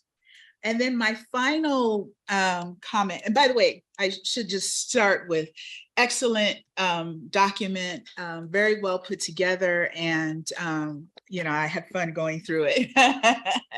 But the other final recommendation, and this is, I'm totally open to it, but I do find that throughout the document, there are requests that departments are making. For example, in HR on page 136, they were requesting some temporary help, additional temporary help. Various departments have requests, and I think they're all reasonable. I just noticed that there was no one location that we as the trustees could go to where a table and it has which department and what they're requesting. It's like we have to kind of dig through it, or some of it I can tie back to your budget summary requests, but I do have to kind of hunt to tie it back to the line items. It would just be nice if it was a table that says, this is what everybody's requesting. Even in one case, I think it was our systems division. They wanted to eliminate one position and add another position. So it was net effect of 0, but I didn't see it listed anywhere. It's just full transparency. If we have something that says these are all the requests that are being approved, it makes it simple too when it's time to actually, implement the budget. You can go to the table and go, oh yeah, we added that position here, or we added budget for that here. So it's just a suggestion, but it was in here. It's just hard to try it back and forth between their narrative and the actual listing of the item in the front, because the items in the front are not really listed. They're just kind of in a narrative form. Yeah. So it can get hidden sometimes. And confused. That's a- Yeah. Yes. Yeah, those are great suggestions, and I will see what, I think they're completely appropriate, and hopefully we can incorporate them in our new budget system, which would allow for make it a little bit easier to Right. produce that kind of information. I will say, if it was in the request portion, it was included in the budget. The only exception that wasn't included, that we would ask the board, this committee, to make a add to whatever motion of adoption that you may make with any changes, is that additional position for the investment office that we talked about a few minutes ago. Yes. Right. No, But understood. otherwise, everything that was asked for in these documents was approved. So we had an earlier process, right, where staff asked for things, and we made some adjustments, and then we adjusted the highlights to reflect that, because they're asking that of all of you. Right, understood. And again, like I said, I could see where it was addressed, but for us, it'd be a lot easier if everything was in one location, I agree. in a table. And then a final small thing, because I'm just a bit of a penny pincher. The Teams Room project, and you did have that listed on your list, so I appreciate that. It looks like, though, you're converting this concept of being able to have the cameras and the audio and have a hybrid meeting in every single conference room. And there's 15 conference rooms, it looks like, that need to be converted.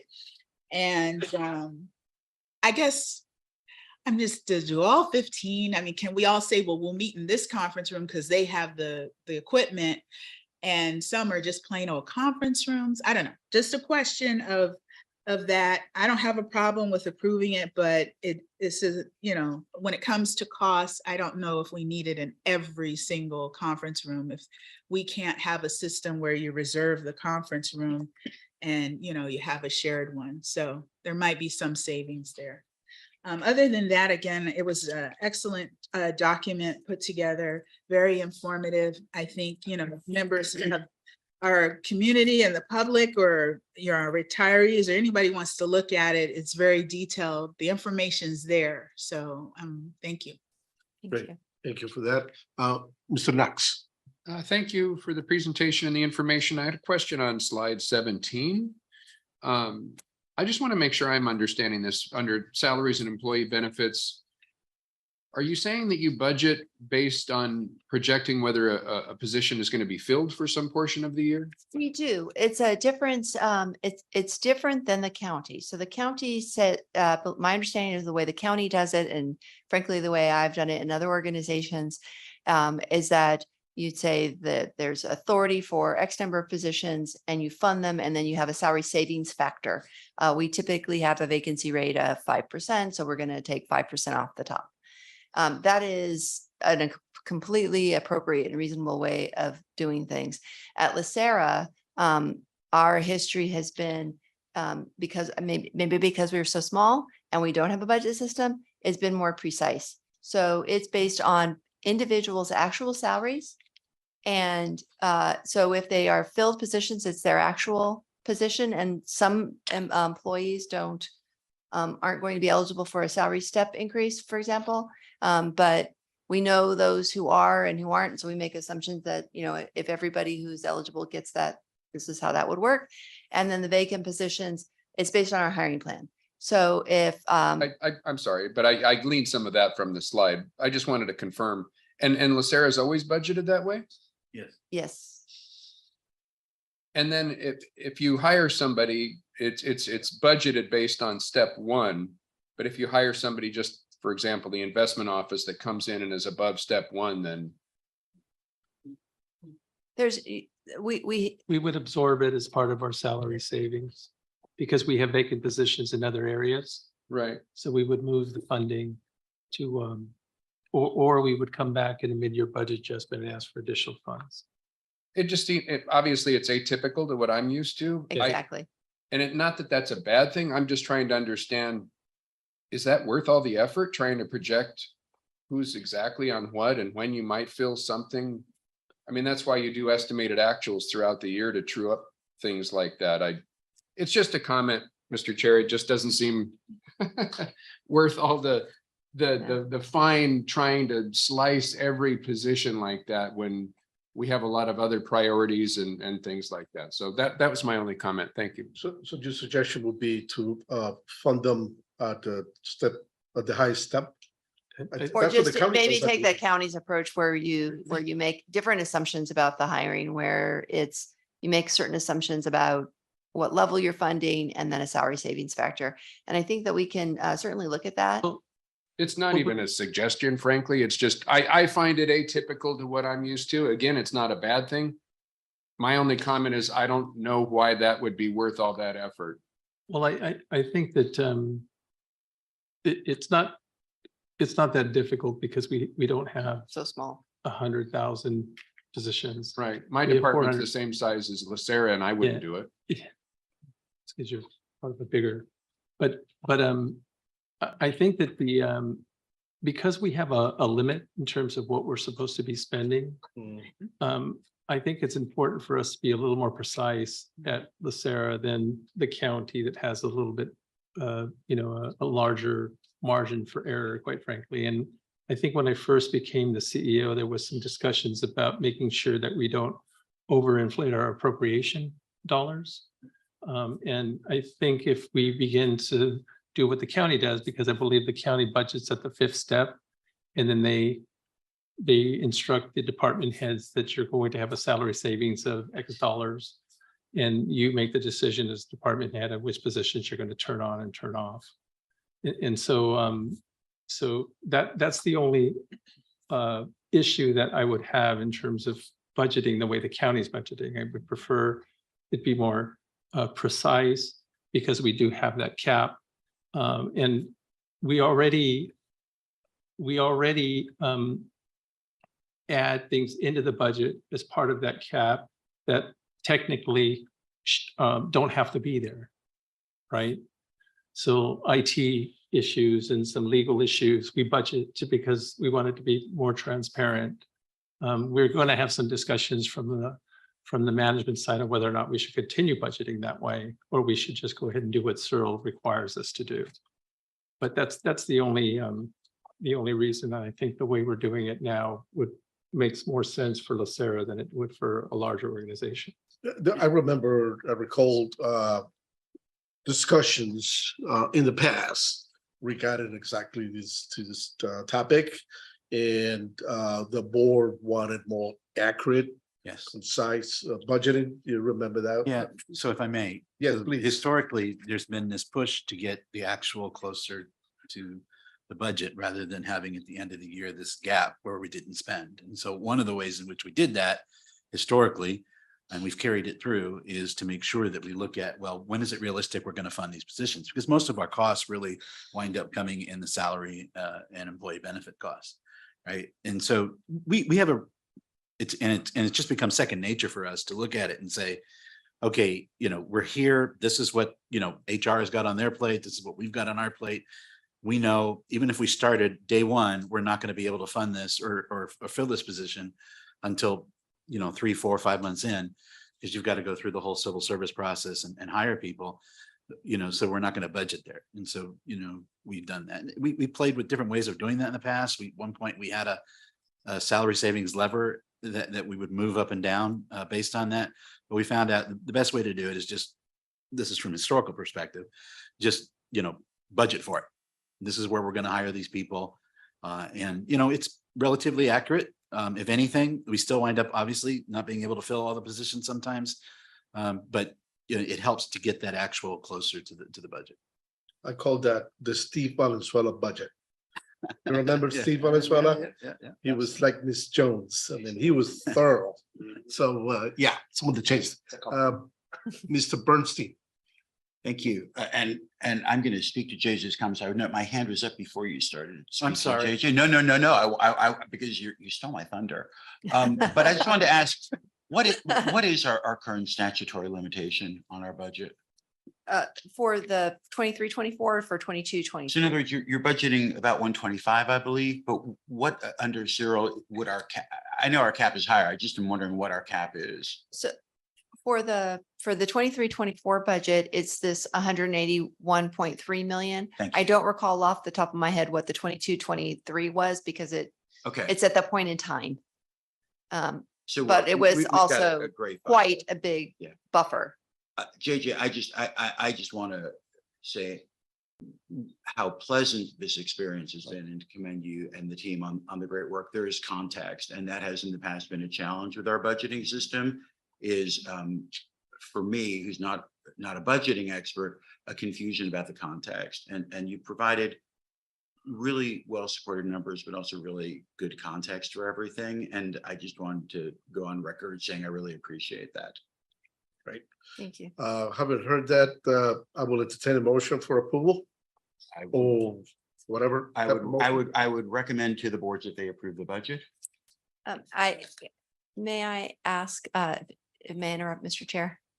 I would request, Mr. Bernstein, if you would consider amending your motion to approve the budget with the inclusion of the position for the investments division. I don't think you don't have to necessarily improve the increase in funding because I think we can absorb that cost, but we certainly need at the very least the approval for the position. I'm comfortable if whoever wants to second, I'm comfortable making that amendment as well. Mr. Uncle.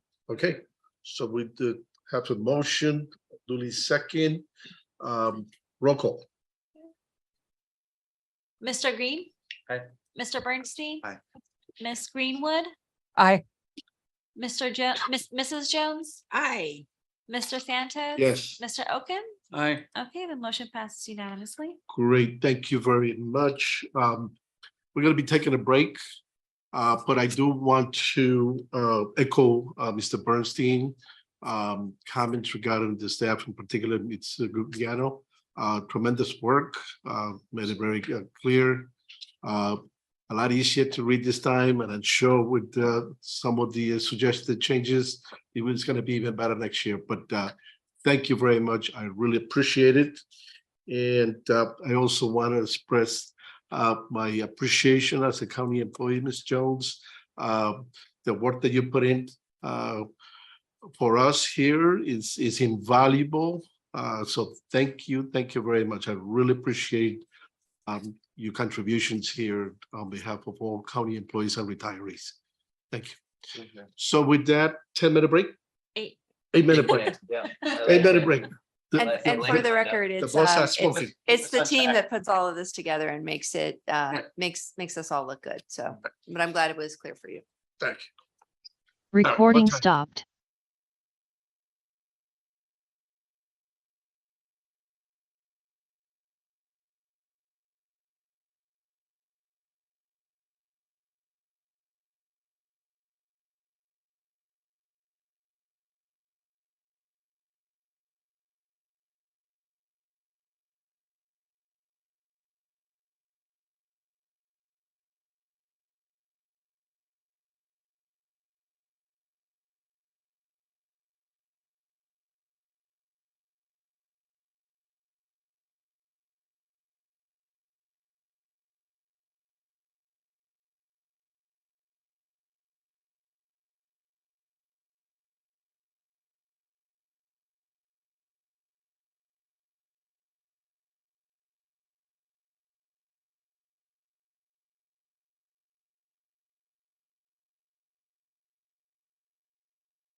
Recording in progress.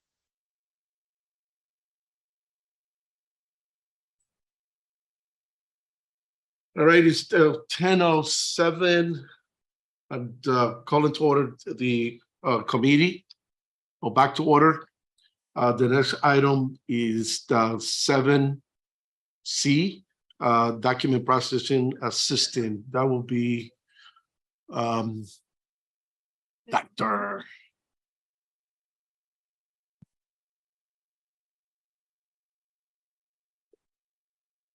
Great. Good morning, Mr. Chair. Good morning, trustees.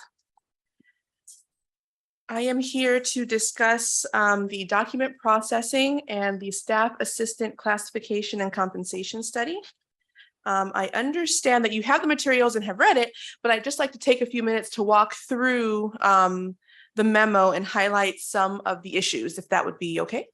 Yes, please. And if you can incorporate, excuse me, in your comments, the issues that were raised this morning regarding this item, really appreciate it. Sure, absolutely. Okay, so before you is a recommendation for various classification and compensation changes. And I will just read them.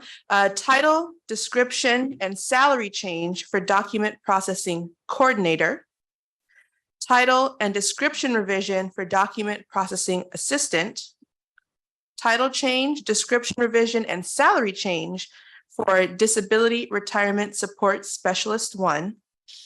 A description revision to staff assistant 1 and staff assistant 2, and the deletion of disability retirement support specialist 2. So these items are summarized in a chart for you on page labeled 1 of 9. And so there's various levels of authority, and these items will have various require various approvals at various levels depending on the item that is being changed. So for example, the title change and the salary changes affect the ordinance, and therefore this would have to come through the JOCC, both boards, and the Board of Supervisors. But items such as duty changes do not need that level of approval. Yes, that is correct. So a brief summary.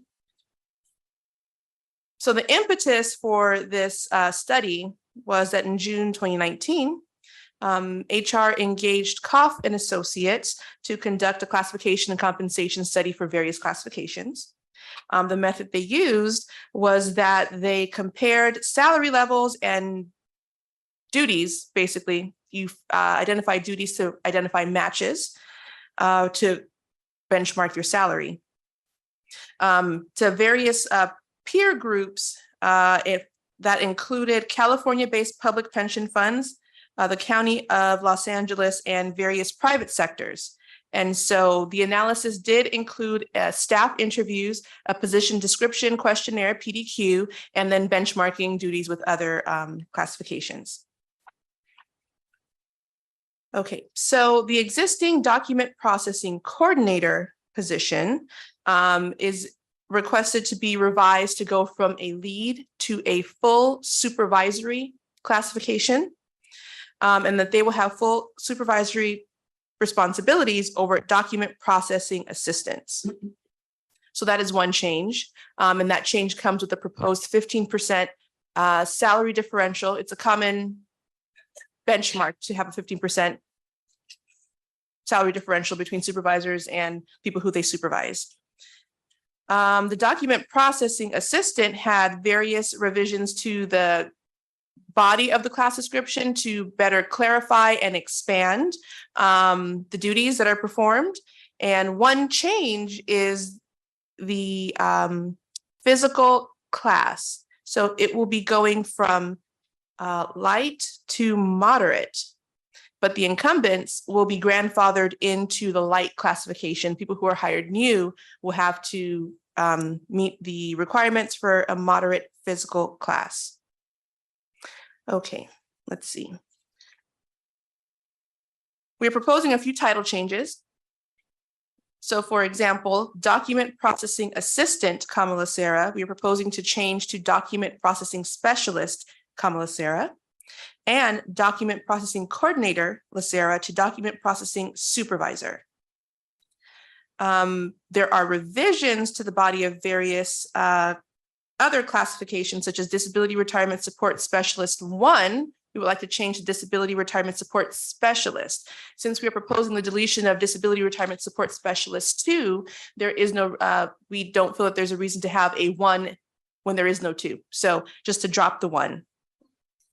So HR generally agreed with the recommendations made by Coffin Associates, but we didn't agree with all of the recommendations. And so we put forth our recommendations to management, and management happened to agree with a few things. So the study found, or COF presented that the study found that 2 staff assistant 2s who work in the Disability Retirement Services Division were performing at a lower level.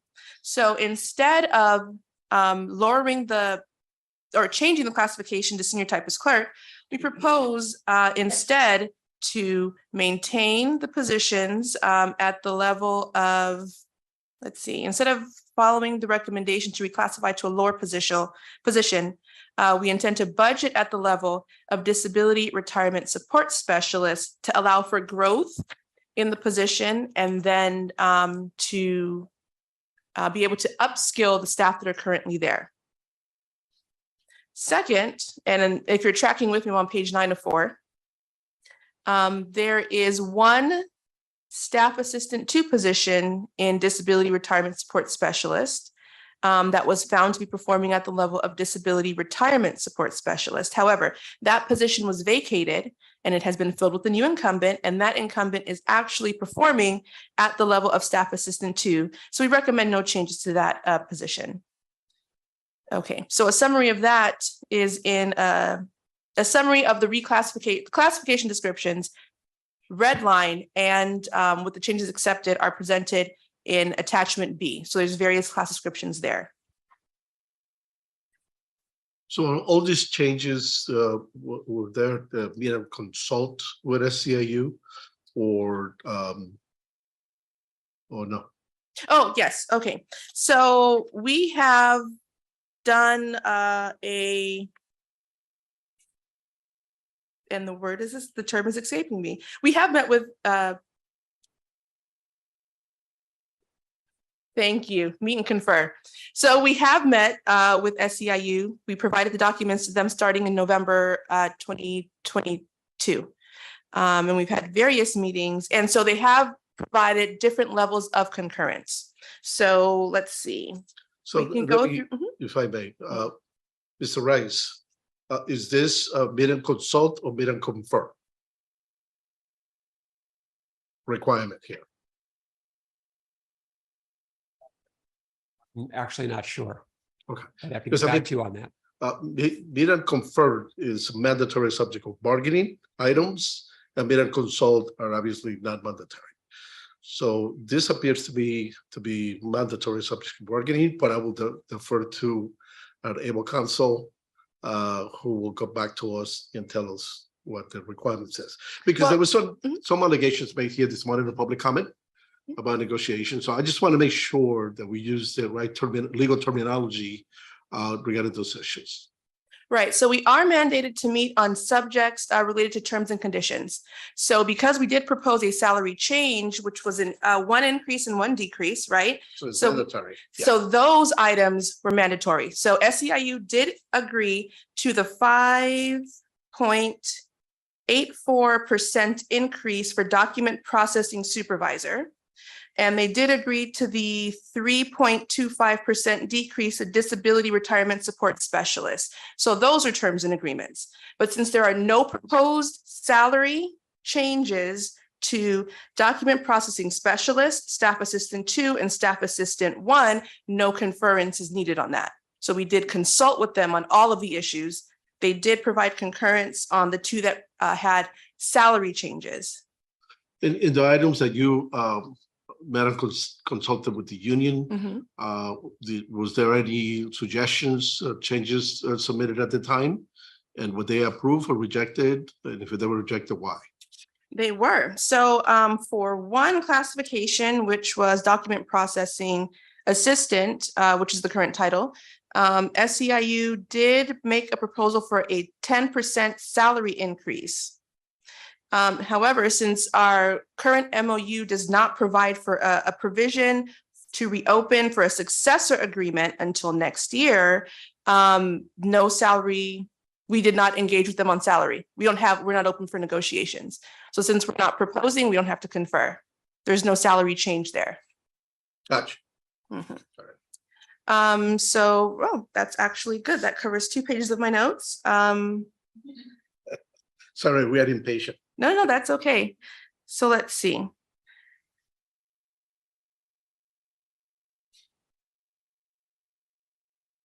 Oh, yep, that covers this and this. Oh, so we're down to the last page, which summarizes the various recommendations. So since there were a lot of classifications and different actions for almost every classification, I do anticipate that there will be some questions, which I am happy to answer. Yeah, just one more comment before I go to my colleagues for questions. I just want to make sure, put it on the record that the young lady that came in and spoke on public comment, that she not be retaliated in any way. Absolutely. But be protected. But in addition to that, I think it would be a good idea for management, whoever the appropriate person is, to sit down with those employees, because obviously they are concerned. And we want to make sure that we address those concerns. And I would appreciate if in the CEO's report next month, it makes a comment in your report there that there was a meeting there and it complied with the board's directive to meet with the employees and make sure that they satisfy as best as you can, because the last thing we want is employees not happy. Is that clear, Mr. Green? Finish your thought. No, that was. No, we'd be more than happy to do that. I'm not sure I'd be able to incorporate it. Our meeting is next week, right? I believe, right? So we will try to meet with them before that, but I'm not sure I'd be able to incorporate something. Yes, that would be better for us. No objection with that. I see Mr. Green. Thank you, Chair Santos. I just also want to appreciate the speaker, her comments, and lift them up. And it takes a lot of courage to come and speak in front of your entire administration, top level administration of the board. And echo Mr. Santos's comments. It would be great to get a report back. I mean, obviously we can always do better in terms of the flow of communication. But if I noticed she was very emotional, and it's an issue. It's very emotional to her and a lot of employees here at LACERA. So it'd be great to get a report back on the communication flow and what happened. Is there anything else that this group needs to know about some of the things that she said versus the recommendations? Is there any other sort of disconnect or anything else that you want to comment on? Mr. Chair, if I may, the DPC division is part of administrative services, and it's in the business services group that I oversee. And this is, Ms. Garcia did, I think, an excellent job of communicating the feelings that she and her staff feel in the organization. It's very challenging. They're among the lowest paid employees that we have here at LACERA. They work really hard. They are also, throughout the pandemic, they have been on site and have really shown a tremendous commitment to LACERA for their careers. And their disappointment, I think, has to do with, in some ways, just market forces that are sometimes unfair. So employees in any profession that work hard don't necessarily make more money than other folks. There are different requirements, market factors are in play. And one of the challenges that we face here at LACERA from a morale perspective, which I think this issue epitomizes, is that some salaries, we have a wide variety of salaries that we offer here for our staff. And I think we try to do a good job of making sure that people are fairly paid here at LACERA, and it's a commitment that we have as the executive team. With this study, I think there is an expectation that because their work is difficult, and it is, but it is also very specific to LACERA. So there's not necessarily the same market for these services, the way that some of the other duties and responsibilities and classifications that we have, that we employ.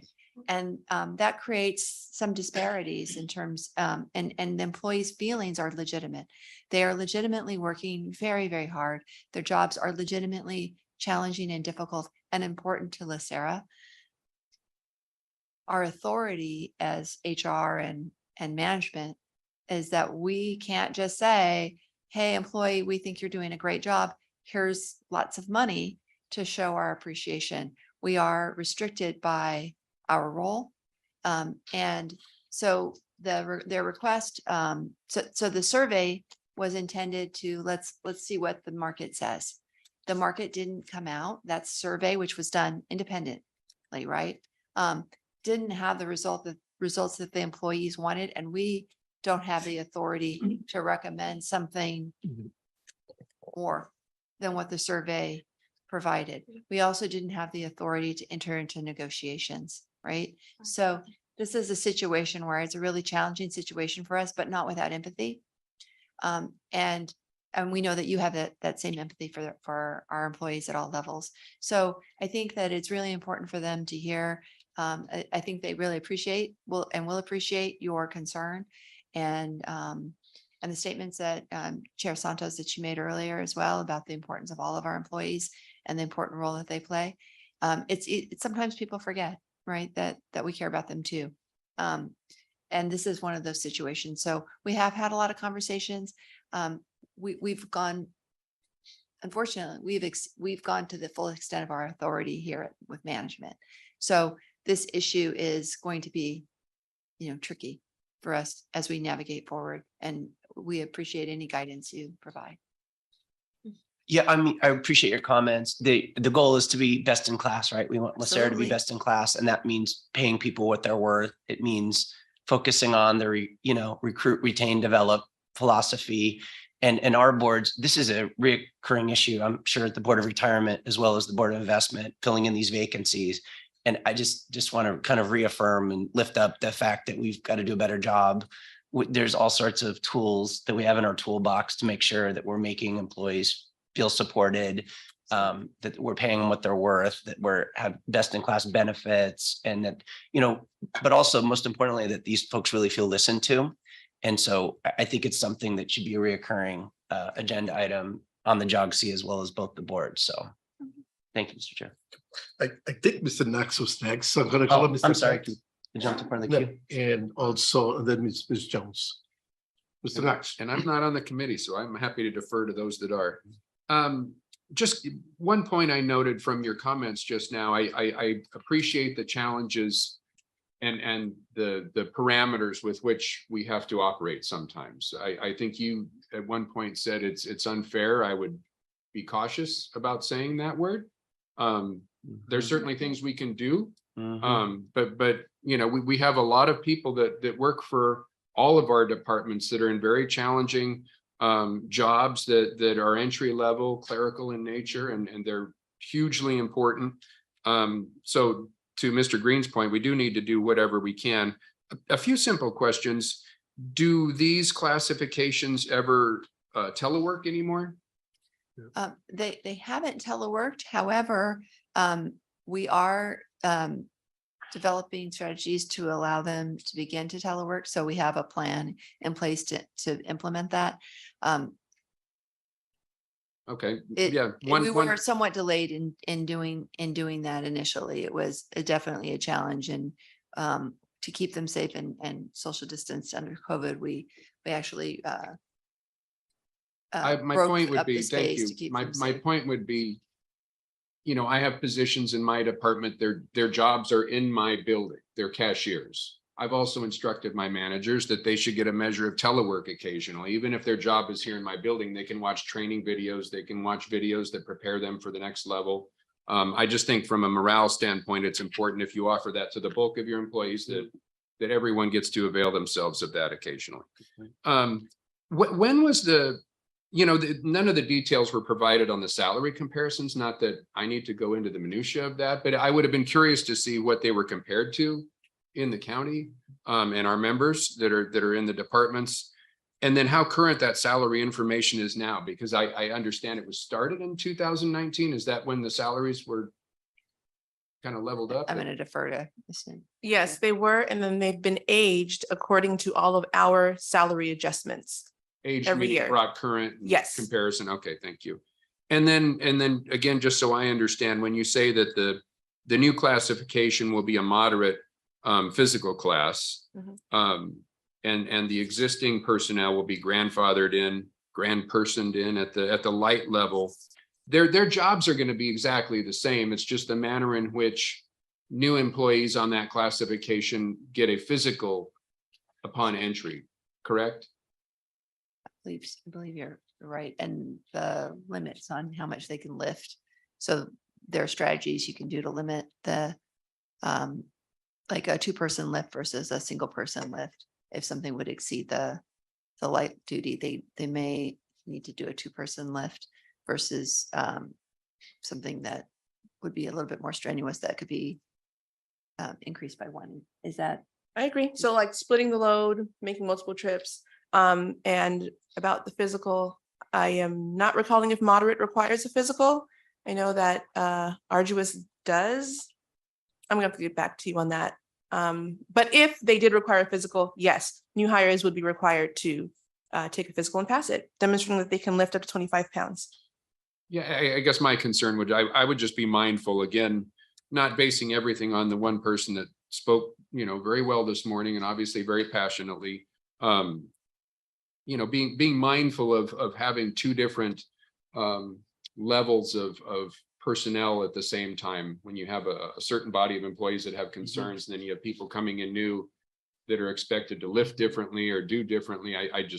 I would have concerns about that, but those were my comments. Thank you. Thank you, Mr. Knox. Ms. Jones. Yes, good morning.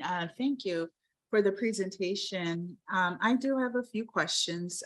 As indicated, you had said the study was done back in 2019. I also see from your executive summary, there was a side letter agreement that was, I guess, signed and approved by SEIU as well as LACERA. Mhm. In the side letter agreement, was there any discussion of, once the study is done, having a reopener as far as to negotiate what are the results of the study? No, the site letter agreement was to request the study for these specific classifications. So the site, and I'm only asking because I know typically the unions, if they require you to do the study, they want to have opportunity to have a reopener or, an opportunity to implement whatever feedback comes from the study. So that's why I asked if there was any piece of the side letter agreement that had that requirement. Yeah. Okay. And then, and I understand that was in 2019. So in order to make it current with 2023, it has to be whatever the study results. My understanding is it would have to be adjusted based on market increases. And I know recently, for example, CPI jumped way up this past year. What factors were used to bring this 2019 data current to 2023? We applied all of the salary adjustments that were applied to LACERA salaries. So assuming that they were equal at the time, right. For example, if LACERA received a 2%, the data was aged 2%. If LACERA received 4%, it was aged 4%. So it kept pace with our current adjustments, which recently are different than they have been since 2019. Understood. I think that what you're saying is accurate, but it would just say what the numbers would be if they kept pace with LACERA. But are we not interested with whether they kept pace with the market? Because if we had a study done today, would we not be looking at the market to compare it with LACERA? I believe that when the salaries were negotiated, it was based on a whole bunch of factors, including cost of living adjustments in the area. And so the 10% increase over a 3-year period did reflect the market forces at the time. So if we looked at the growth in the market, we would find that it was about 10% as well. Is that what we're saying? Well, that's what was negotiated, yes, because remember, at the time, it wasn't at 6%, 8%, it was, and then we were looking at different benchmarks as well. It wasn't just the cost of living, it was wage growth, I think, is another factor that we looked at when we were negotiating our strategy, and there was a give and take between the unions and ourselves, and we settled on the 10% increase. Understood. And then the final question is, it does look like specifically the position that was in question, the document processing specialist. From your narrative, it says that it was generally higher than the market. And I'm just curious what, if you were to put numbers behind that, if we did a survey of, I don't know, 5 to 10 agencies, where does LACERA's position fall with the comparable agencies that were measured? Yeah, I don't have that information with me. Were they the highest, or was it somewhere in the top 3 or 5? I guess, and the reason I asked is because I just wanted to have a concept of, whether, certainly if LACERA comes in at the highest, you go, well, there's nowhere else to go. If it's in the middle, then there's some area of moving. If it's in like the top 1 or 2 or 3, so without that, generally LACERA pays about at the 75th percentile, give or take, across all of our classifications. So whereas I don't have the specific percentage that LACERA was above the average, I don't suspect that it was in the 50th percentile. You don't suspect what? I don't suspect it was in the 50th percentile. I don't suspect it was in the middle. Understood. Yeah, they recommended a decrease, and our management did not have an appetite for that. COF recommended a decrease for the document processing specialist position? Yes. Okay. We said no. And that was in 2019. Correct. That data said to lower it. Correct. Understood. Okay. Oh, it seems as though LACERA was above the 75th percentile for that classification, but I can get you the specific numbers. I wrote myself a note. Okay. Somebody's texting. Here. I had to phone a friend. A friend came through. Phone a friend. Right, came through. right. That's the beauty of modern technology. Okay, understood. I understand the balance of, when employees aren't happy with their pay, and there's a process and procedures that have to be followed. I just wanted to make sure that, when we're looking at data from 2019, we're being fair to staff as we, take that data and convert it to 2023 numbers, and looking at it fairly, because I do know the market itself, obviously, we hear it with all the different agencies giving very large increases. The market itself has gone up. And so I just wanted to make sure that we considered that in looking at it, and we've addressed it on all ends. And if this particular position is on the higher level, we could state that specifically, versus just saying, well, generally we're higher. I'd rather us say, these were positions were in the 75th percentile, which would be acceptable, and so we're not going to do anything at this time. That's all I had. Thank you. Sure. Thank you, Mr. Uncle. Yeah, I think it would really be helpful for all of us if we had comparisons, just at one chart of where we're going with this, and I think everybody would understand. But I just want to remind everybody, as trustees, we have a responsibility to make sure people are paid fairly, but we also have a responsibility to LACERA to make sure that we are doing what our job is, and not overpaying, and not putting LACERA in any kind of jeopardy. Even though you got $181 million and our budget's 135, that's 35 or 40 more million dollars than it was 5 years ago. So that concerns me a little bit, but I understand we have to keep up with the market. And if we ever get those positions that we need to get, it might even be a little higher than that. So we keep working on those. Thank you. Great. Thank you very much. I don't see any more questions. I will entertain a motion.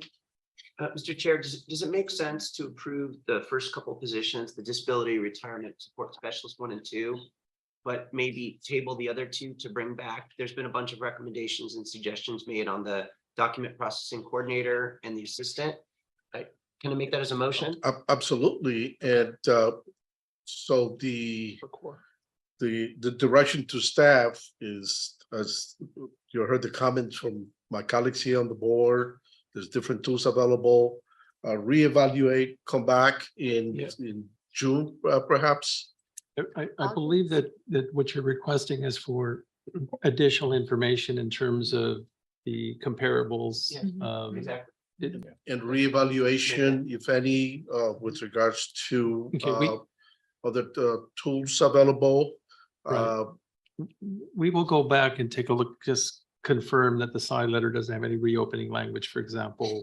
We'll do that due diligence, and then we'll take a look at and see how we can better present the materials for you all. That'd be great. Does it have any impact on the budget? I don't think so. Well, no, because they recommended no change. Yeah, but the change in position types, and there was one salary increase. Right? I think we. I don't think it really matters. Didn't we want to approve the first 2? Yes, Right. the first 2, the other, the last, that was my motion. Okay, that's fine. Yeah. So, I'll second that, David. Thanks. okay, so there's a motion to approve disability retirement support specialist 1, as well as 2.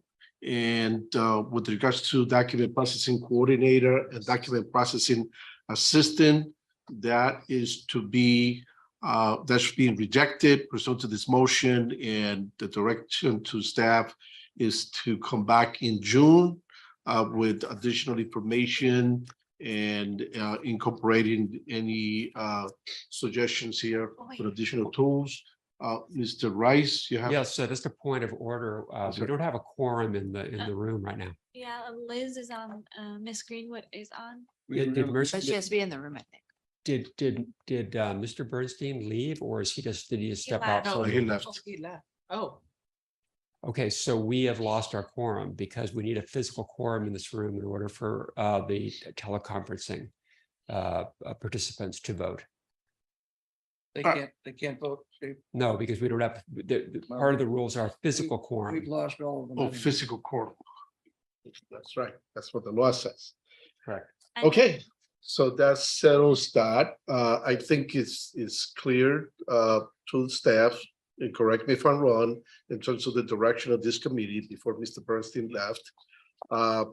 So therefore, I would suggest that this might be placed on the agenda for both boards or joint meeting, and the board will decide at that point with regards to this recommendation. Okay. Yes. I'm sorry. I apologize. I am not clear. If I can summarize what I think I heard, that there's more information requested for document processing coordinator and document processing assistant. And so those are, well, I guess nothing's going forward. And then I heard something about disability retirement support specialist 1 and 2. I'm not sure that I heard anything about staff assistant 1 and 2. No, so what I had said before Mr. Bernstein left, but now it's moot. But what I had suggested is for this committee to approve disability retirement support specialist 1 and 2, and defer the other 2 items, the document processing classifications, to June. But since we don't have a quorum, We can't act on it anyway. right? So it just They all come back and. So Move everything. So what we'll do is we'll bring the entire item back as part of a joint meeting. Yes. There you go. When we discuss the budget and the strategic We're gonna have plan. a joint meeting in June. Yep, The budget. the Okay, late May let's do May. or June. Or do you want to do it at the joint meeting that you're looking at for budget and strategic planning, perhaps? When is that date? That's what he said. Good We don't question. have a date yet. We'll send out an email. That's- Can we do that it is in the May? meeting Get that- it in May, please. Yeah. Yes. I guess we'll have to coordinate a joint meeting and then. Yes. have it on the Okay, agenda. you understand the direction. Yes, we understand. Figure out the calendar Yeah. and let us know. And we'll be here. Okay. I'll be here. And then we take it from there. Yeah. Okay, so that concludes for this item. And where are we? Good in the order. Okay, items for staff review. So the board requested that the executive office communicate with the document processing unit with the changes and impact of the classification study. Mhm. That's clear. Items for future agenda.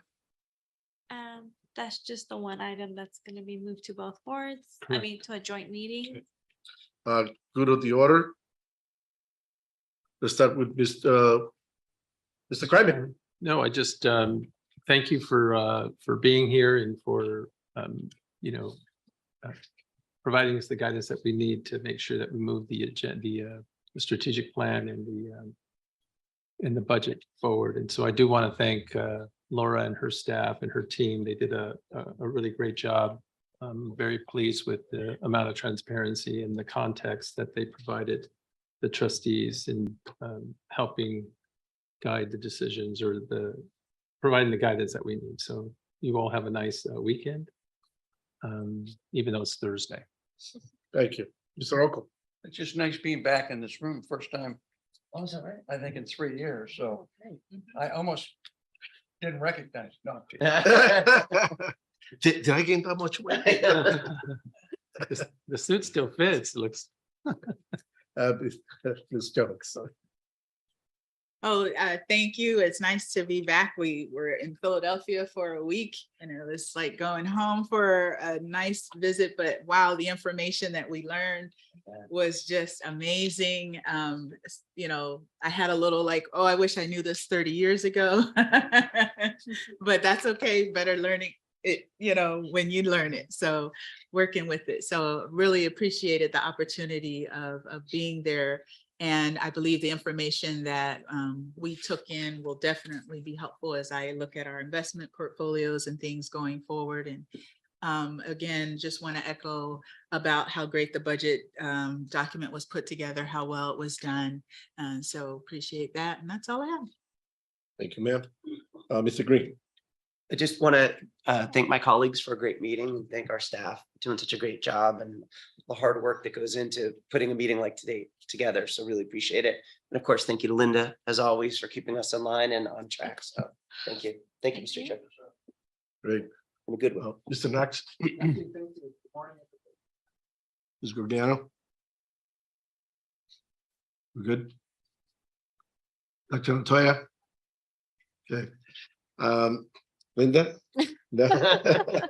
Well, thank you very much. I do agree. It was a great meeting. Thank you, staff, for the presentation. This is wonderful. Again, I want to thank Ms. Jones for all the tremendous work, for going to school. That one thing that I learned in this organization is that we pride ourselves in the education level. Yes. And it's required because other funds have been criticized. Mhm. Because trustees are not as knowledgeable as expected. It should not be a problem here because we encourage. And I'm very happy that you're taking the time to do that because it's really important. Perhaps other trustees don't do that. Thank you. Thank you again for your contributions. I appreciate the staff.